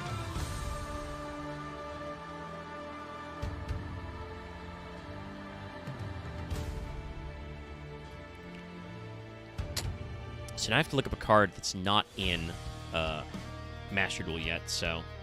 What is it? Getting the card. It's a big-ass reptile. Oh, okay. I think I know what you're talking about. You may have heard of before, because his name's very funny. This is Dirk! Long Yes, for the blue Dirk! Sky. Kind of boring translation. His name is Sokyu no Nemeru Daku, dark, comma, staring at the blue skies, which is, like, also silly, but, like, is not Dirk. But it's better. It is both better and worse than Dirk. Yeah, if you just Hey, said Bahamut. dark staring at blue skies, I'm like, okay, I get what you're going for. Dirk longing for the blue skies is just like, That's What? funny. huh? I long for the sky. There are some who call me Dirk. Yes. I am Dirk. But this guy is a weird, like, main deck reptile thing. You know, there are a couple of weird reptile super threats out there. This guy's a dark reptile 10, 3k attack, 2700 attack, or defense.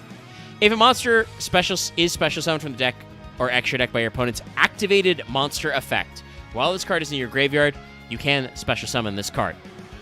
When a monster effect is activated, includes special summon a monster, quick effect, banish a card from your hand or field, negate, destroy.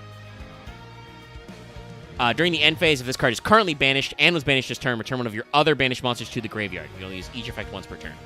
So, like, he's just a weird Solemn Warning type guy. Like, if your opponent uses a monster effect to summon from the deck or extra deck, you can special summon him. And then, if they activate an effect that includes a special summon a monster anywhere, quick attack, banish to negate and destroy, and then you can get back one of your banished monsters. There's a couple ways to search big reptiles, or obviously you can just put him in the graveyard because he's a reptile. I don't think it's specifically like great for Ragnaraika, but it's a very funny guy to play, and certainly he interacts with your banishment in a funny way.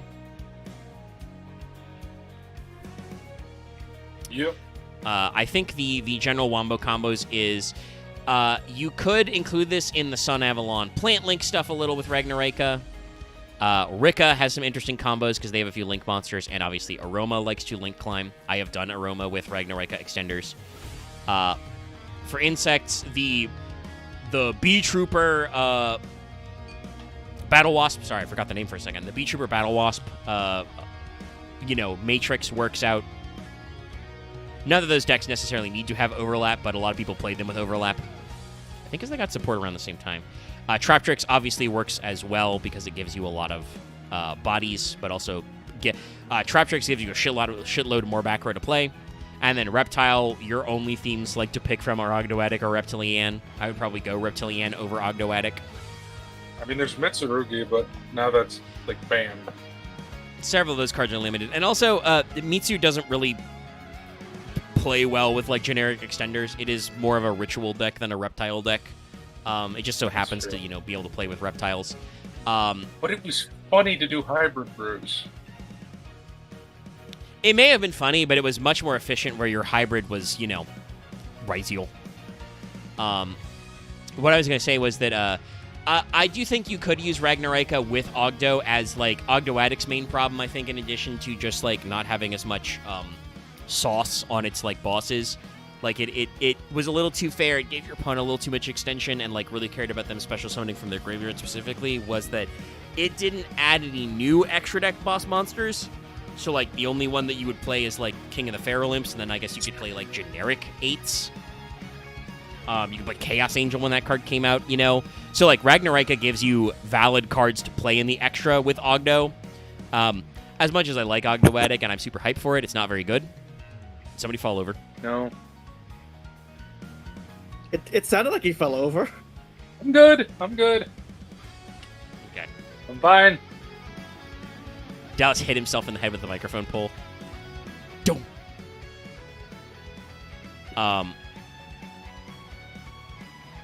But yeah, no, like, as much as I like Ogdoadic's vibes, I have to admit they are not a very good deck. Yeah, no, design-wise, Zed, Dirk just looks like a dragon. Like, he just looks like a Bahamut.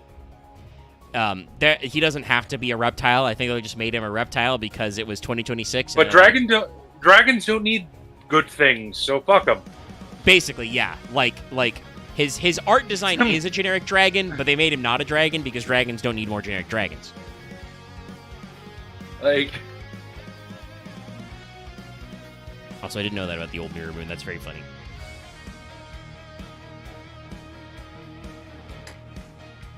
Lizardos does look like an early Monster Hunter monster. Like dragons are so overly supported in Yu-Gi-Oh!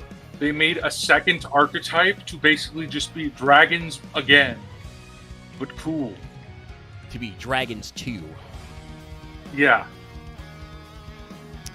And God knows that. And then the problem was that they made them too cool because they designed this whole Sword Soul thing that was, like, really meta and annoying for a long time. And probably isn't actually that bad, but it's still a little annoying. Hey, that's not the first worm archetype.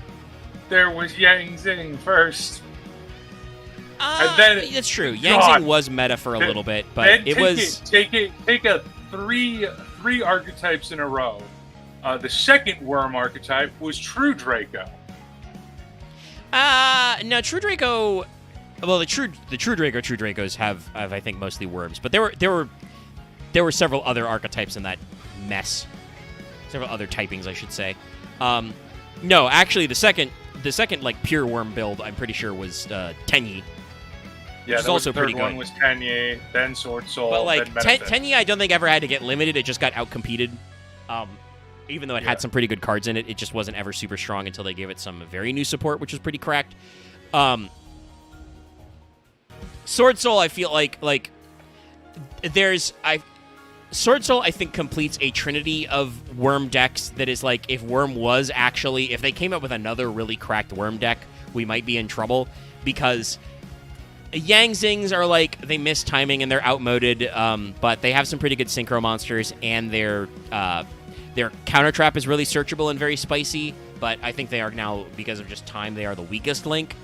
But Tenyi's got some really good shit and some really good legacy support to cycle through. There's some generic worm cards like Dragon Oasis and stuff that came from the Tenyi era that are good. And then Sword Soul has Blackout, which is literally just the worm Icarus attack. So, like, and then they also have, like, instant 8s and 10s and shit that are, like, annoying. Big Chungus is, like, What was still the an last asshole. new type? Was it Cybers? Yes? No, Illusion. Illusion came out after Cybers. Oh, right. And Illusion is only a couple of years old. They could still add a new type, but I don't think they got to go crazy with it. Oh, they need to make a new fucking anime is what they need to do. Yeah, we're all saying that. Unfortunately, I feel like the animation on their Chronicles animes are still really hit or miss because they're still very small. It feels like it's a project to, like, because they started a brand new anime studio for it, is to just, like, they're trying to ramp up production slowly, but it's taking a long ass time. It's been like 2 years.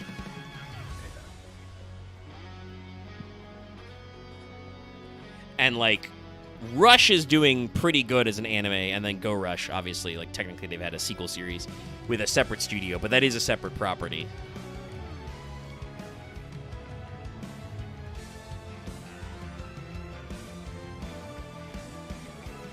Sorry, I yawned.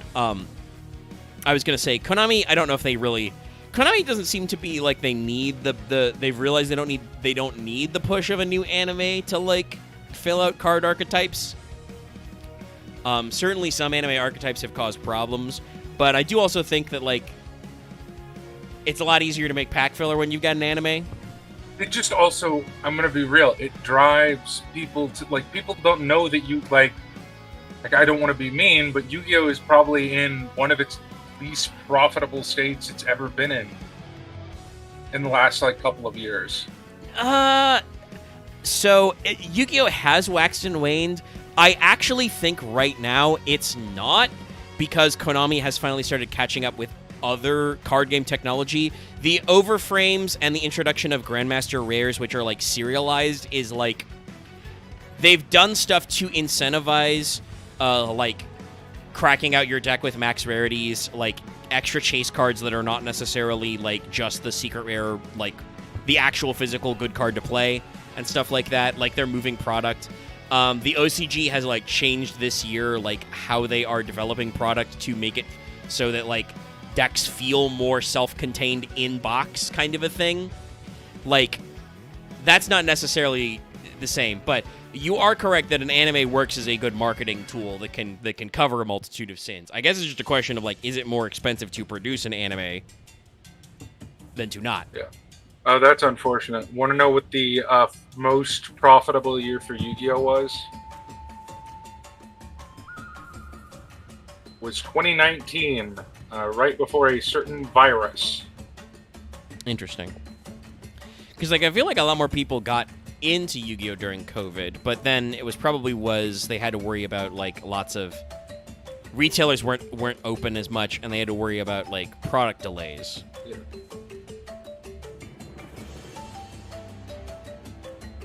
I just more mean, let me rephrase that. I don't think Yu-Gi-Oh! Is in a bad state. I just think it could be in so much of a better state compared to other card games that are thriving right now. I mean, true, but you gotta be careful because, like,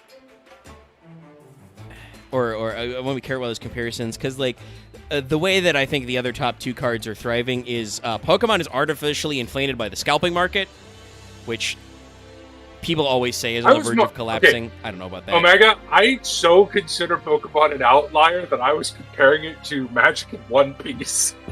that's how much of a I didn't consider Pokemon. People talk about the One Piece card game. I don't actually know if it's doing that well, because I also hear people complain about the way Bandai handles their card games. Like, they just released a new Gundam card game. The Digimon card game was cool, but I don't know how much they're supporting it. Aren't they supposed to be releasing a digital version of that, by the way, Chad? Did they do that? I know they said they were going to do that for Digimon. But, like, I don't know how good One Piece is doing as a card game.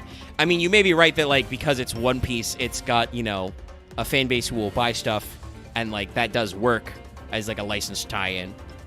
But I don't know. Like, the six most profitable card games are Pokemon, Magic, Yu-Gi-Oh, One Piece, Lorcana, and Star Wars. So hey, honestly, not sure. Dallas, I'd like to thank you for somehow pulling us over the 3-hour mark. Look, we're 15 minutes over the 3-hour mark. I think we were about at the 3-hour mark when I brought up Dirk. It's just we're not talking about Dirk because that's how bad he is. Well, not card-wise. He's okay. I had a moment of, let me just look at Twitter on my phone, and then like several minutes pass. I'm like, wait a second. Yeah, we're talking about card game business. Shit, should we do actually, Chad, I love crossover episodes because they do usually bring in a lot of extra viewers, and sometimes we get converts. The Magic episodes, for instance, usually do pretty good. Hey. People don't always stick around, but I encourage you, if you watch a Magic episode, to stick around. If you stumbled onto this as a Yu-Gi-Oh video and you like Magic, also stick around. If you want more Magic stuff, go on Patreon right now. I put up the Patreon poll, and for at least 2 months, I think this might be the third or fourth poll actually. Dallas has had Mirrodin from Magic the Gathering in as an option, and it's usually gotten a few votes, but it's not gotten crazy. Maybe I should put it up for contemporary set. Maybe, Look, maybe. I've got no vote for the or option for the poll because fucking Fairy Tale won. I'm like, well, shit, that was my joke pick, but they gave them support, so what now? No, Loth. Your pick is still Soul Jersey, which has been a consistent second place for like 2 months running, so it might be your pick. I think what I replaced Fairy Tale with was Cubics because they just got new support announced. But I also don't think Cubics are very popular. I played around with Cubics, but they're a very annoying villain deck. I want to subject you guys to just how stupid Soul Jersey is. But we have done a couple of Rush episodes as well in the past. So maybe I should just put an MTG set. And then just see if people will bite and pick one. Maybe we can try that next month. Because I've already posted the poll recently. I know what set I'll put. It is a set that I definitely will have things to say about. It's a Universes Beyond set. Spider-Man. Not the new Marvel set, just Spider-Man. That might generate some clicks all on its own, yes. But like I said, stick around because we do a wide variety of things. It is and controversial. I will say, unfortunately, I have been sick and working on stuff. Like we're in a very intense time in FGO right now. But I did relook at my presser for a 40K the tabletop fail portrayal like thing. So like we'll probably actually get back to working on chipping away at that. So I'll let you know how that one progresses, gang. It'll be very funny because that has been in dev for like literal years. Like I make a joke in the script about how I had to rewrite a joke because 10th edition came out and we're now at 11th edition. So that to let you know how long that's been a thing in the back of my mind. But I don't know. Maybe sometime we will take a crack at Lorcana. I've already joked about taking a look, like trying to figure out what the fuck is up with Star Wars Unlimited. Because there've been several Star Wars card games over the years, and some of them have been pretty good. Maybe I can do cross promotion with some of my older L5R videos and eventually do an L5R fail portrayal. Oh, nice. If you want to double dip, I will also, after this stream stops, I will be posting a members-only poll, because I also got some engagement on that, which will have the same results, the same options as the Patreon poll, and I will just add the votes together, because I had a couple of fail portrayal polls that I was not getting a lot of engagement on, and I got a lot of engagement out of doing it as a members poll on YouTube, but since I mentioned that, I also did get, when I brought it up as like a lightning round, I did get more juice on it on Patreon, so like maybe we'll just do two polls to get people to consider monetizing. Join our channel memberships, gift memberships, etc. Blah blah blah. Yeah, I don't think I have any more guys. Yeah, I don't either. So I think we'll wind it in. We will do a support report on Arrow Mage sometime, but I don't actually know what we'll do next week because there's many funny things we can chat about. If we do some They did wombo just combos, say like I said, it's the episode. yes, people didn't want that, so that might be the starter. Is C. Pretty sure we did do Insectors at some point. If we haven't done Insectors, we're crazy. We definitely did Insectors. 100%. I feel like with this crew, me we and have Loth to and have done Axe talked about Insectors. Kamen Rider for like an hour during it. I remember that. Probably a good episode. specifically. Hey, if you're newer to the channel, I've seen some new faces in chat, and I've seen some new faces over the past couple months. There's a playlist of all of these. Yeah, feel free to fucking scroll back through that shit and find archetypes you're looking for, because there are times, and that's probably a good one, because these guys probably, like I said, those three guys probably talked about Kamen Rider a lot, and I didn't have anything to say about that.